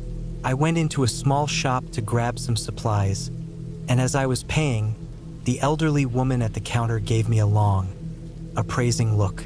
I felt a chill run through me as she stared, her eyes never leaving mine. She didn't say anything at first, just studied me like I was some kind of specimen.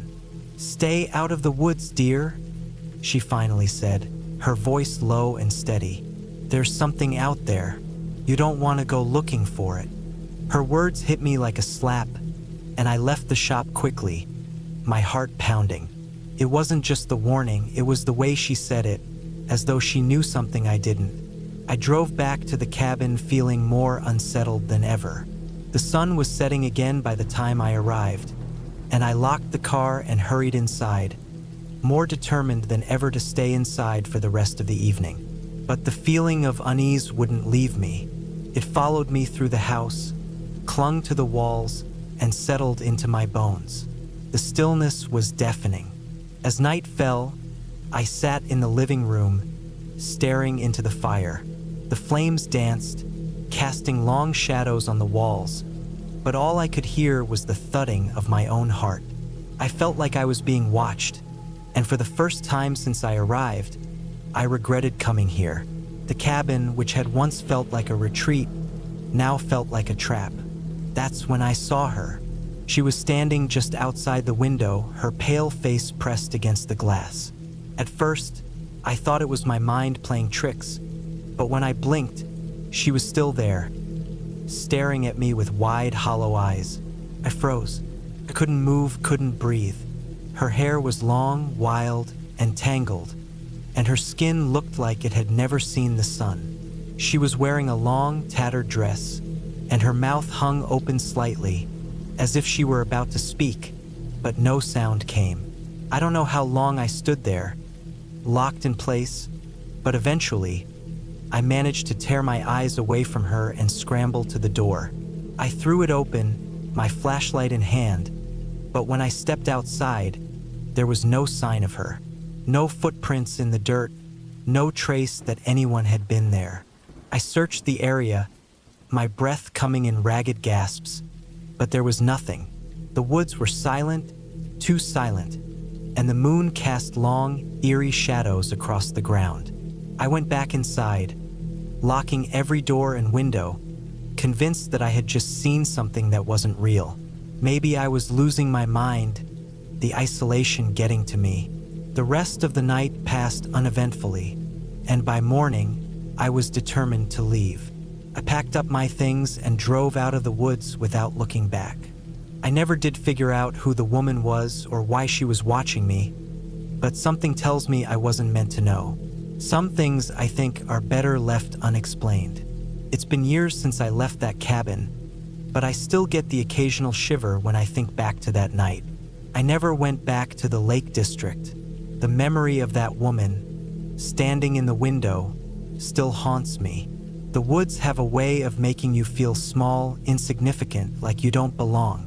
And sometimes I wonder if I was just unlucky, or if I was never meant to leave at all.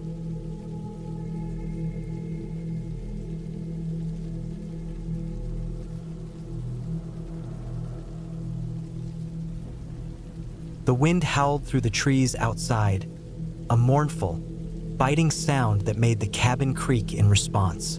My dog, Jake, a scruffy, white and tan terrier mix, sat by the window, staring out into the blackness of the woods. I could see the reflection of his brown eyes in the glass, wide and alert, but I couldn't see what he was looking at. The darkness beyond the cabin was thick and oppressive, and there was nothing to break it except the occasional flicker of moonlight that managed to slip through the skeletal trees. It had been a quiet trip up to the old cabin, just me and Jake, out for a weekend to get away from everything. I wasn't exactly sure why I had picked this cabin. It was a cheap, rundown place, just a one-room shack tucked in the middle of a dense forest, far off the main roads. The kind of place you only find after hiking for miles on narrow trails. But I was tired of the city, tired of people, tired of the noise. I wanted peace. I thought I could find it here. The cabin was older than I had expected. The wood smelled of mildew and earth. The walls bowed slightly with age. The fire crackled lazily in the stone fireplace, and the dim light from the flames danced across the wooden beams of the ceiling. It was supposed to be comforting, but for some reason, a sense of unease kept creeping in. I had been alone for hours. I had unpacked my things, made a fire, and even managed to cook a simple meal for myself, though my stomach felt tight the whole time. It was just the silence. The forest was heavy with it, and it felt unnatural. There were no birds, no insects, not even the wind rustling through the branches like you might expect in the woods. Just silence, broken only by the occasional crack of the fire. Jake started to whine, low and soft. It wasn't his usual playful whine. It was different, like he was trying to warn me about something. I looked over at him. He wasn't looking at me. His attention was fixed on the dark window, his body tense, tail stiff. His ears were raised, and the fur along his back was standing up. I couldn't see anything outside. There was no movement, no sounds from the forest. "Jake," I whispered, even though I didn't think he could hear me. But I said it anyway, trying to calm myself more than him. I got up and walked over to the window, my boots creaking on the wooden floor. The glass was cold to the touch, but I leaned forward, squinting through the darkness. Nothing, but Jake wouldn't stop staring. His eyes flicked back and forth, scanning the trees, his breathing sharp and quick. I felt my heart rate increase, though I couldn't explain why. There was no sound outside, no reason to be afraid, but something about the way Jake was acting made my gut twist. I sat down next to him, trying to calm both of us. The fire crackled, and the wind outside picked up, rattling the windows. The noise was steady, almost comforting, but I couldn't shake the feeling that something was wrong. The night dragged on like that, the unease building. I kept checking the time, but it seemed to stretch on forever. Jake eventually lay down, but his eyes never left the window. He would occasionally let out a low growl, his hackles raised. I tried to tell myself that it was just the wind, or some animal moving through the forest. But every time I glanced at Jake, his tense posture told me it was more than that. I decided to go to bed, figuring that maybe I was just overthinking things. The cabin had an old, creaky bed with a thin mattress, and I could feel every spring beneath me as I lay down. Jake, however, didn't get on the bed with me like he usually did. Instead, he stayed by the window, his eyes wide open and watching. The silence was almost suffocating now. I pulled the blankets up over me and closed my eyes, trying to ignore the pit in my stomach. Hours passed. I don't know how long exactly, but I woke up to the sound of Jake growling softly, a low, rumbling growl that shook his chest. I sat up in the bed, my heart racing. It was dark, pitch dark. I reached for the flashlight on the small table by the bed, my hands trembling as I flicked it on. The beam of light cut through the room, but it didn't feel reassuring. It made the shadows longer, more oppressive. I looked at Jake. His eyes glinted in the darkness, fixed on the door. Then I heard it, a faint sound, like something scraping against the cabin. I froze, listening. It was almost imperceptible, but it was there. A soft scraping, then a pause. Another scrape, this time louder. My breath caught in my throat. The hairs on the back of my neck stood up. I grabbed the flashlight and stood up, my knees weak. Jake was at my side now, tail low, still growling. I stepped cautiously to the door, the sound of my boots too loud in the silence. The cabin was old, and I knew that animals sometimes got into the walls. Mice, raccoons, maybe a squirrel. But the sound didn't feel like that. It felt deliberate. I opened the door a crack, the cold air rushing in, carrying with it the sharp scent of pine. I could hear the scrape again, this time unmistakable. Something was scratching at the wood. I swung the door open, shining the flashlight in the direction of the sound. There was nothing out there, nothing but trees and the endless dark. But Jake started to bark, loud and insistent, his hackles raised. The sound stopped. I scanned the dark forest. No movement, no sound except for the occasional rustling of the wind. My pulse thudded in my ears. I stepped outside, holding the flashlight in front of me like a weapon, my dog right behind me. The air was cold, biting, and my breath came out in white puffs, but I couldn't shake the feeling that something wasn't right. I made my way around the cabin, looking for any sign of what could have made that noise. The ground was soft with old leaves and damp from the earlier rain. The trees towered over me like dark sentinels, their limbs swaying gently in the wind. But everything looked normal, too normal. And then, as I rounded the corner of the cabin, I saw it. A small, crude mark on the wood, scratches, deep and jagged, like something had tried to claw its way inside.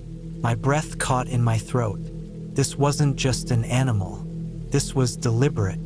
Suddenly, I felt the hairs on the back of my neck stand up again. Something wasn't right.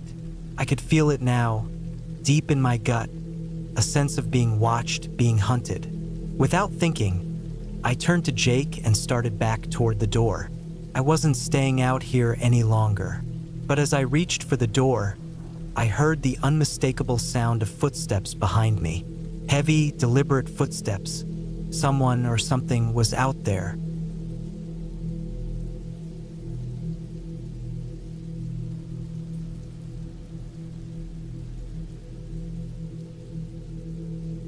I had been hiking for hours when I found the cabin. It wasn't exactly a planned stop, just a random decision to take a detour off the main trail after a long stretch of empty woods. The path had been deserted for miles, no other hikers or even signs of animal life. Just me, the woods, and the biting cold that had settled in as the sun dipped behind thick clouds. It was late fall, and the temperature had already dropped to a point where I regretted not bringing a heavier jacket. I hadn't seen another soul since morning, and I had started to get that uneasy feeling, the kind that gnaws at the back of your brain when the isolation starts to feel too complete. It wasn't normal for a trail to be this empty. Even in the off-season, I'd expect to pass someone, a fellow hiker or a hunter, but there was nothing. The cabin appeared out of nowhere. One minute I was scanning the woods for the path, and the next I was standing on the edge of a small clearing with an old, weather-beaten structure in front of me. It looked abandoned, the kind of place you'd expect to see in a movie, where the floorboards creak and the windows are broken, only it was real.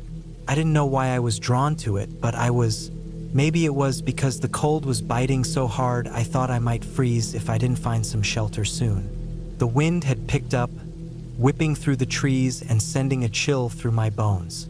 The cabin, with its peeling paint and sagging roof, seemed like a refuge in comparison to the bitter wind outside.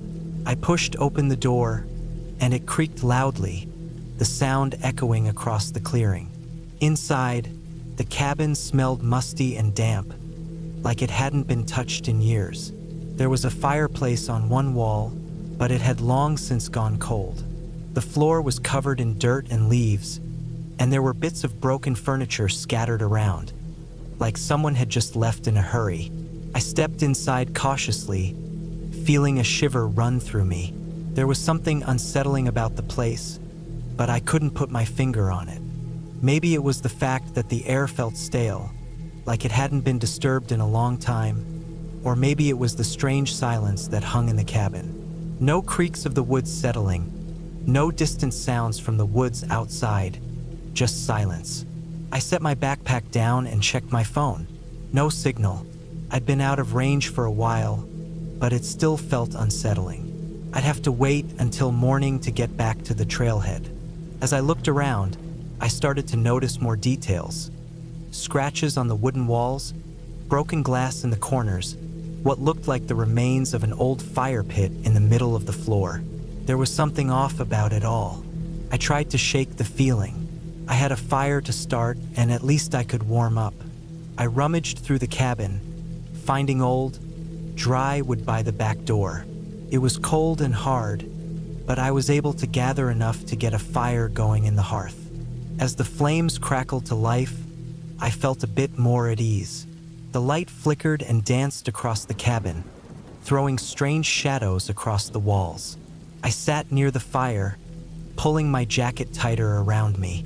The wind howled outside, making the cabin creak and groan as if it were alive. I could see the edges of the roof sway in the wind, and I worried for a moment that the place might not be safe. But the fire was warm, and the shelter felt secure. I tried to relax, but something kept gnawing at the back of my mind. The longer I sat there, the more I began to feel like I was being watched. It wasn't a logical feeling. It wasn't like I heard footsteps or saw shadows move, but I couldn't shake the sense that something was off. I started to explore the cabin more thoroughly, just to take my mind off the unease. There was an old, faded calendar on the wall, the pages yellowed and curling at the edges. The last date on it was from 2013. The cabin had clearly been abandoned for a long time, but the calendar was the kind of thing you'd expect to update if you were still using the place. In the back corner, I found an old chest, its wood rotting but still intact. Curious, I pried it open, half expecting to find it full of old clothes or forgotten items. Instead, I found something much stranger. Inside, there were stacks of newspapers, all dated from the 1990s.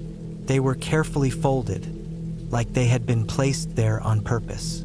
I flipped through the yellowed pages, but nothing seemed particularly interesting. It was all old news, local stories about hunting accidents, missing hikers, and strange disappearances.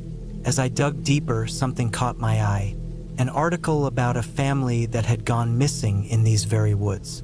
It was a story I remembered hearing about back when I was younger. A mother, father, and their 2 children had disappeared without a trace. No bodies were ever found, and the case had gone cold. I couldn't help but feel uneasy as I stared at the photo of the family, their smiling faces frozen in time. There was something about the look in their eyes that made me shiver, like they knew something I didn't. I quickly slammed the chest shut and backed away. I started to feel like I needed to leave. I didn't know why, but the feeling of being watched had only grown stronger, and the fire didn't seem as comforting as it had before. I grabbed my backpack and made my way to the door, but as I reached for the handle, I stopped. I don't know why I froze. Maybe it was the sound of something scratching against the wood. Maybe it was the way the wind howled outside, making it sound like someone was standing just outside, waiting. But in that moment, I knew I couldn't leave. Not yet. I turned back, forcing myself to stay calm. I could hear my heartbeat pounding in my ears as I made my way back to the fire. The cabin seemed smaller now, closing in around me, the air thick with an unsettling presence. As the night wore on, I couldn't shake the feeling that something was moving around outside. I kept glancing at the window, half expecting to see someone staring back at me from the darkness.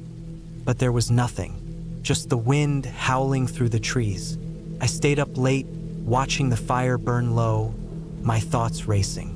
The wind outside was deafening now, and I was starting to feel dizzy from the lack of sleep.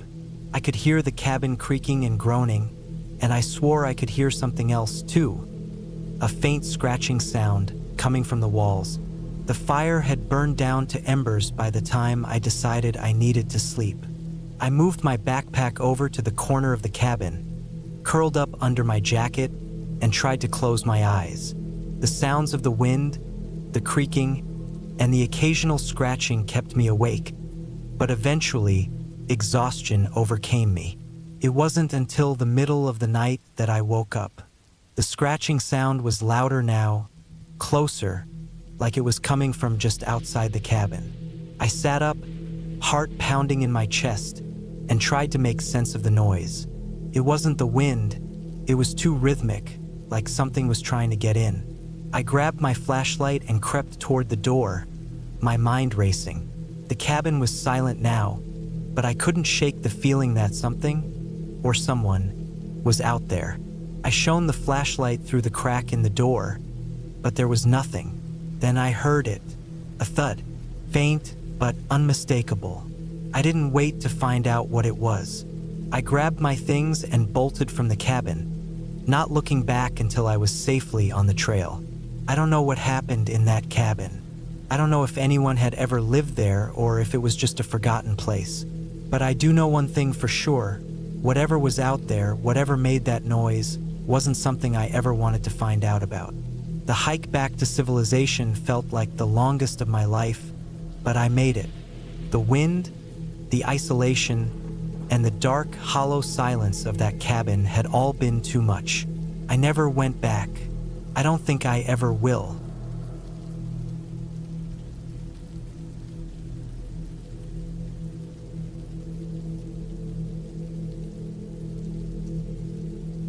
It was the quiet before the storm.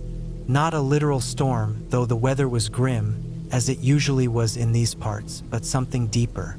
The kind of silence that gnaws at your skin, making every snap of a twig or rustle of the wind feel like an omen.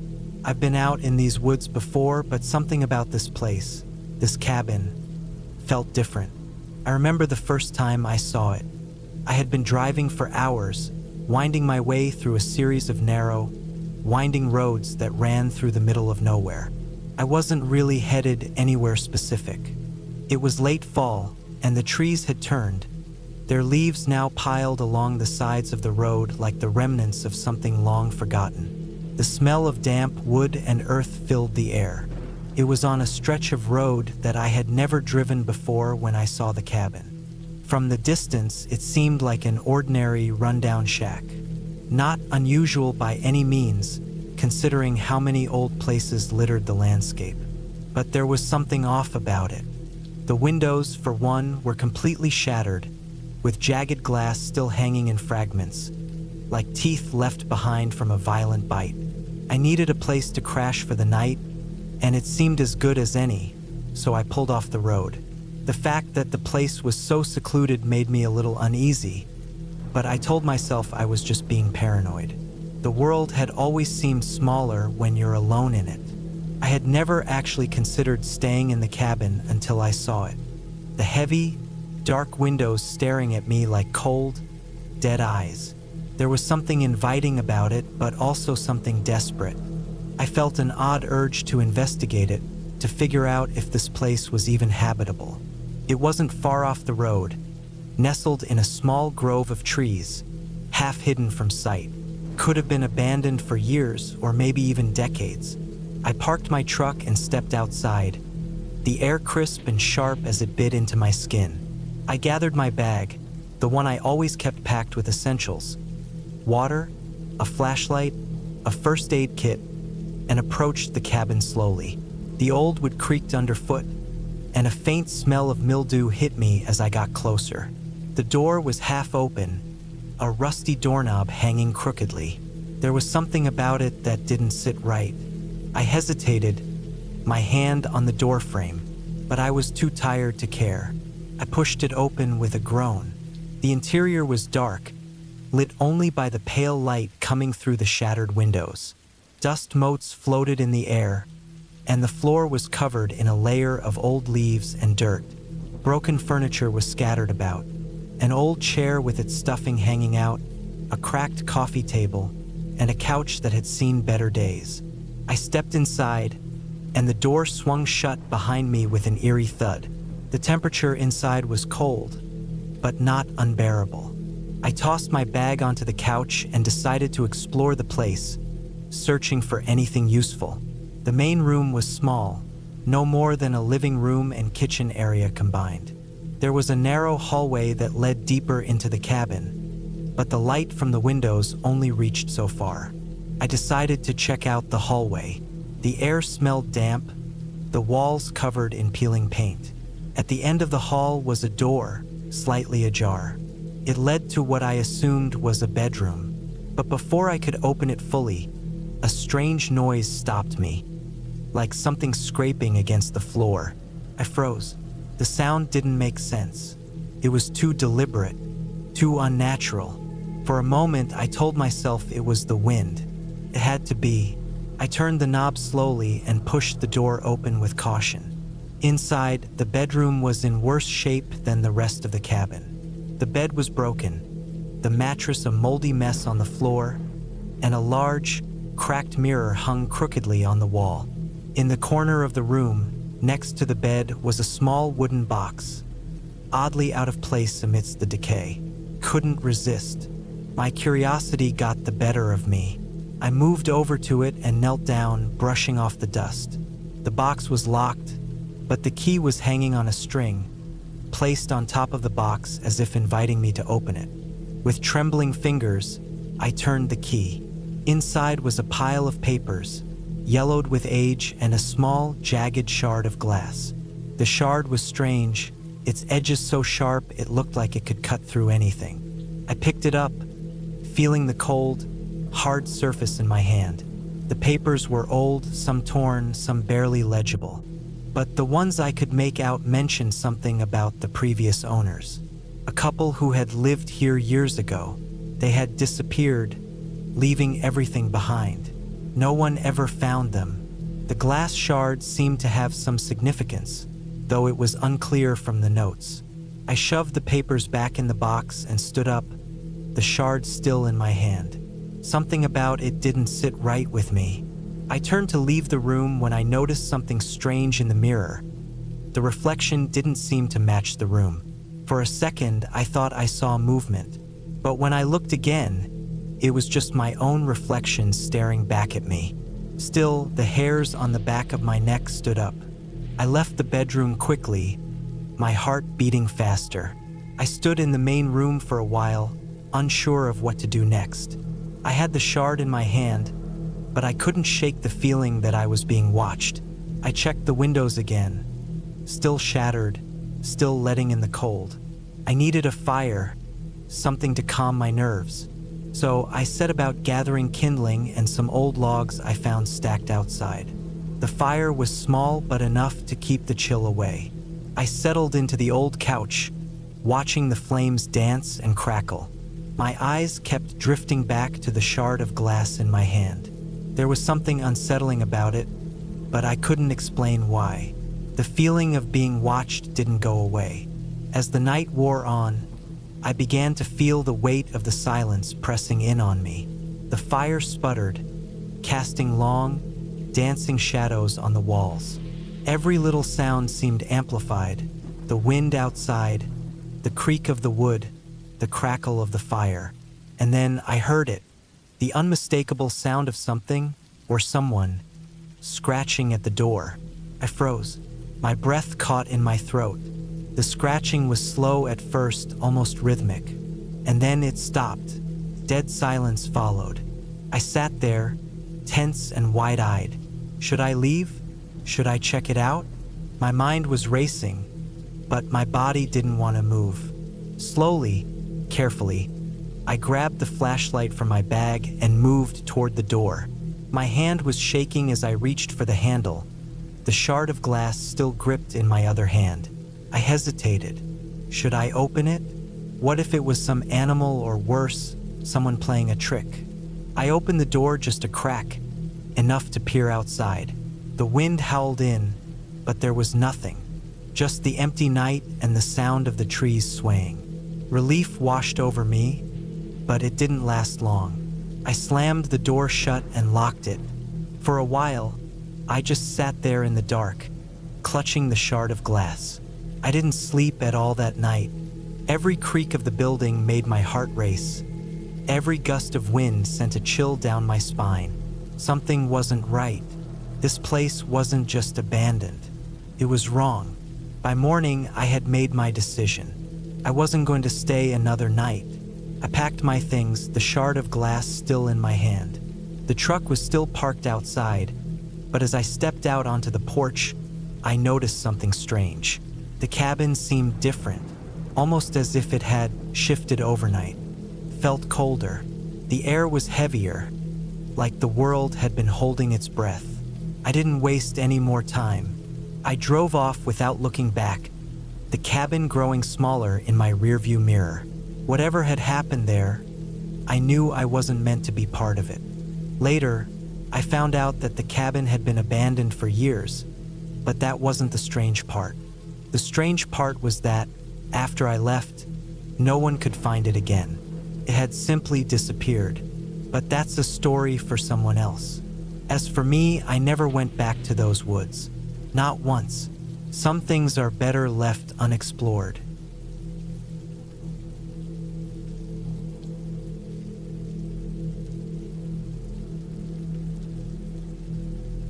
It was the middle of October, and I had just turned 29. The kind of birthday you don't really care about anymore. No big celebration, no fancy dinner, just the need for a break. My mind had been clogged with work, city noise, and constant distractions. A friend of mine, Dave, had mentioned a small cabin tucked away in the woods for a long time, and I decided this was the perfect moment to go. I didn't expect much, just a quiet place to unwind, away from everything. The cabin was in the mountains, not far from the small town of Greystone, a dot on the map that barely even had a gas station. I took my truck up through a maze of dirt roads and a few hours into the mountains, where the trees grew so thick they nearly blocked the sky. The air was sharp and crisp. My breath came out in little clouds as I carried my bag up to the cabin. The place looked exactly as described. A small wooden structure with a sloping roof, surrounded by trees, a creek running nearby. It was the kind of place you'd find in an old hiking magazine, one of those places people go to escape the noise of the world. There was no one else around, just miles of woods and a handful of dirt paths leading deeper into the forest. The sun was setting as I stepped inside. The cabin smelled of old wood and something slightly musty, but in a way that felt comforting. A few pieces of mismatched furniture were scattered around, and the stone fireplace sat silent and empty, waiting for a fire. I set my bag down, made sure everything was locked, and decided I would go out for a little walk before it got dark. I didn't want to be caught in the dark, not in a place like this. The woods were quiet, unnervingly so. It felt almost like the kind of place where sound was swallowed up. I walked down to the creek, where the water was clear and cold, rushing over rocks and through the trees. The air had that earthy scent, damp and raw. I felt a little better as I sat by the water for a while, but the calm didn't last long. As the sun dipped lower, the temperature dropped quickly. I made my way back to the cabin, starting to feel the weight of isolation pressing on me. I didn't think about it much earlier, but now I realized how far away I was from any kind of civilization. If something went wrong, there was no one nearby to help. I started a fire in the fireplace, the wood crackling and popping as the flames grew. I sat there, staring into the fire, lost in my thoughts, until the wind picked up. It wasn't anything severe, but the sound of the wind in the trees outside made the cabin feel less welcoming. The night had grown dark, and every so often, a gust would make the cabin creak, like it was complaining. Around 10 p.m., I noticed something strange, a sound. It was faint at first, but it was enough to pull me out of my daze. A tap, tap, tap, almost like something lightly hitting the side of the cabin. I froze, listening. The tapping was intermittent, random, not a rhythmic knock, but more of a soft, irregular tapping. It wasn't like something falling, but almost like something gently rapping against the wood. I stood up and walked to the window. Nothing, just the dark woods, the silhouette of the trees swaying in the wind. I opened the door and stepped outside, the cool night air hitting my skin like a slap. My flashlight swept across the ground, looking for anything out of place. But there was nothing, no signs of animals or anyone else. I figured it was the wind or something like that, the kind of noise you can't explain when you're out in the middle of nowhere. So I locked up and went back inside, but the tapping started again. It came from the side of the cabin closest to the trees, just out of sight. It was softer this time, but still there. I grabbed the flashlight and went out again, heart starting to pound in my chest. I didn't know what to expect. Maybe an animal was messing with the walls, though that didn't quite seem right. I circled the cabin, shining the beam of light into the shadows, the beam cutting through the darkness like a knife. Nothing. I checked the shed. Nothing. The woodpile. Empty. Then I heard it again, this time louder. Came from the back of the cabin. I stood frozen for a moment. My mind was racing, but I couldn't make sense of it. My phone didn't have signal out here, and the nearest neighbor was miles away. I debated whether I should get in the truck and drive off, but I couldn't shake the feeling that it wasn't something to run from. Maybe I was just being paranoid. I took a deep breath and went back inside. As I sat on the couch trying to calm myself, the tapping stopped. But it didn't feel like the night was over. Something was off. I couldn't put my finger on it, but the cabin didn't feel like it had when I first arrived. It felt wrong, like I was being watched. The kind of feeling you get when you know you're alone, but every part of you is screaming that you're not. I decided to check the locks one more time, making sure everything was secure. That's when I noticed it, the smallest thing, but it made my stomach twist. The back door, the one I had locked earlier, was slightly ajar. I hadn't left it open. My heart dropped into my stomach as I slowly approached the door. My flashlight flickered, casting eerie shadows against the walls. I leaned over and pushed it shut with one hand, locking it again. My breath was coming quicker now. I couldn't tell if the creeping sense of dread was something I was imagining or if something was really wrong. I stayed up late, too tense to sleep, too uneasy to even let my mind wander. The wind continued to howl outside, and every now and then, I'd hear the trees cracking, branches swaying. But it was the silence after each gust that unsettled me most, like the woods were holding their breath. At some point, exhaustion caught up to me.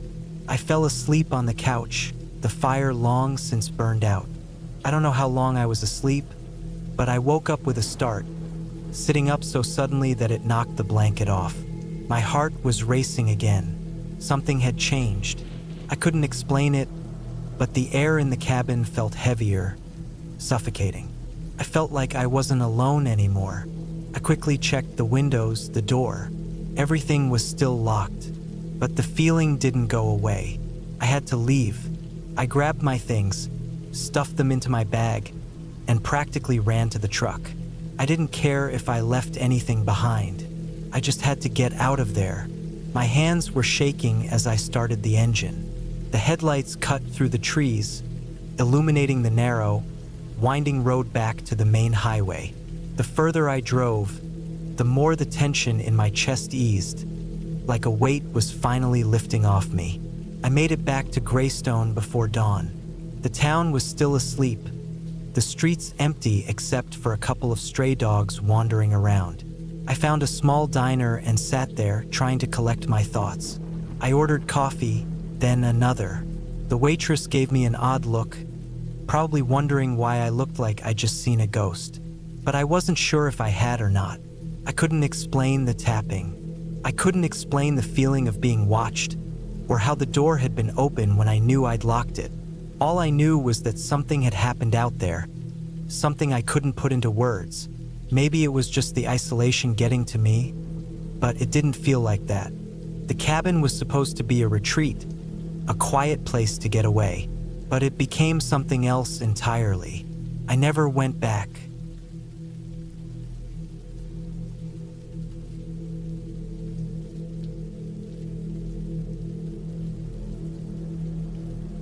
It was supposed to be a simple weekend getaway, a break from the constant grind of city life.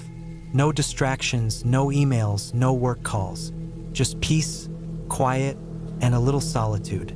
I hadn't been to the cabin in years, not since my parents had passed away. They'd left it to me, but I hadn't felt the urge to visit until now. It was early October, the air already crisp and filled with that unmistakable smell of fall, damp earth, decaying leaves, and the sharp scent of pine. The trees stood in all their glory, wearing hues of red, orange, and yellow. I loaded up my truck with supplies. Food, a few cans of beer, a couple of bottles of whiskey I'd picked up on a whim, a hunting rifle, and a camping kit. The plan was simple. 2 days, 1 night. I'd get there, spend the night, and leave early the next morning. Quick retreat. I hadn't even told anyone where I was going. I wasn't looking for company. It was a place I could finally breathe, not having to worry about the constant noise of the city. The drive up was uneventful, just a long stretch of rural highway leading to a small back road. The sun had already begun to set as I reached the turnoff, and by the time I pulled into the small clearing near the cabin, it was nearly dark. The place looked exactly the same as I remembered: rough-hewn logs, a small stone chimney, and a porch with a couple of rocking chairs. It was secluded, a good 20-minute drive from the nearest neighbor, and that's what made it so appealing. The silence was perfect. I grabbed my gear, walked up the porch steps, and pushed the door open. It creaked loudly, a sound I had almost forgotten. Inside, the familiar smell of old wood and dust hit me. The cabin was basic, with a few mismatched chairs, a wooden table, a couch, and an old wood stove. The kitchen had a small stove and refrigerator, and upstairs there was a single bedroom with a large window overlooking the forest. I tossed my bags on the couch and set to work, getting the fire going. The light from the flames flickered across the room, casting long shadows against the walls. The first few hours were spent in peaceful solitude. I ate a small dinner, nothing fancy, just some canned beans and cold cuts. I opened a beer, kicked my feet up, and stared into the fire. I thought about how much I needed this. There was a certain comfort in the quiet, in the stillness of the cabin. The wind howled outside, rattling the windows, but inside it was warm and dry. As the night deepened, I felt the weight of the silence pressing in. It was strange, really, how quickly it could feel overwhelming. The darkness outside seemed to stretch farther and farther, and the shadows in the cabin began to shift unnervingly. I shook off the feeling, though. It was probably just the isolation. I poured myself a glass of whiskey, took a slow sip, and felt the warmth spread through me. I didn't sleep well that night. The cabin wasn't noisy, but I kept hearing things. The occasional thud from upstairs, a creak from the porch. Once, I could have sworn I heard footsteps in the woods. Slow, deliberate, like someone was walking just outside the tree line. I grabbed my rifle from the corner, but by the time I stepped outside, there was nothing, just the wind. I stood there for a few minutes, scanning the trees. Nothing. No movement. No sign of anyone. I shrugged it off. It was probably just my mind playing tricks on me. The next morning, I decided to go for a walk. I needed to clear my head. The air was cool and fresh, the scent of pine heavy in the atmosphere. I grabbed my rifle and set off down the small trail that led into the woods behind the cabin. The forest here was thick, dense, old trees that had been around for decades, maybe centuries. The ground was soft, covered in a thick layer of leaves, and the silence was absolute. Not even birds chirped this early. I walked for what felt like hours, the forest closing in on me, the sun barely peeking through the canopy. I had no particular destination in mind, just wandering, trying to clear my thoughts. Eventually, I came across a small creek, its water running clear over rocks, the sound of it soothing in the otherwise still woods. I knelt down to drink, cupping my hands in the cold water, and for a moment, I felt at peace. Then I saw it, the first sign that something was wrong. A figure. It was a man, maybe 30 yards away, standing in the shadows of the trees. At first, I thought it was just another hiker or someone passing through. But then I realized something wasn't right.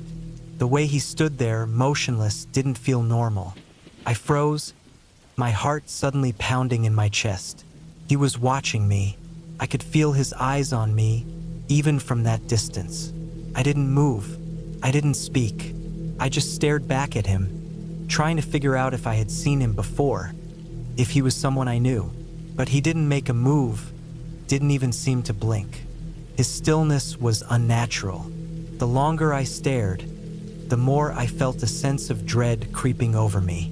Then, without warning, he turned and disappeared into the woods. I stood there for a long moment, the hairs on the back of my neck standing up. My mind raced. Who was that? Why was he out here?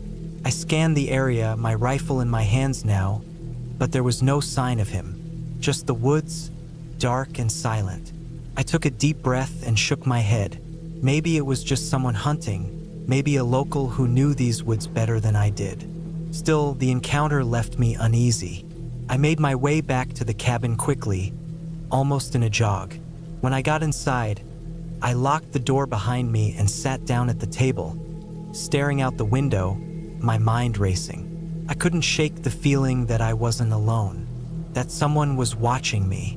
I tried to push the thoughts from my mind and settled in for the rest of the afternoon. It wasn't until nightfall that things started to take a darker turn. I was sitting by the fire, drinking another whiskey, when I heard the sound of footsteps outside. Slow, steady, like someone was circling the cabin. My blood ran cold. I stood, grabbed the rifle, and crept toward the door. My mind raced. Who could it be?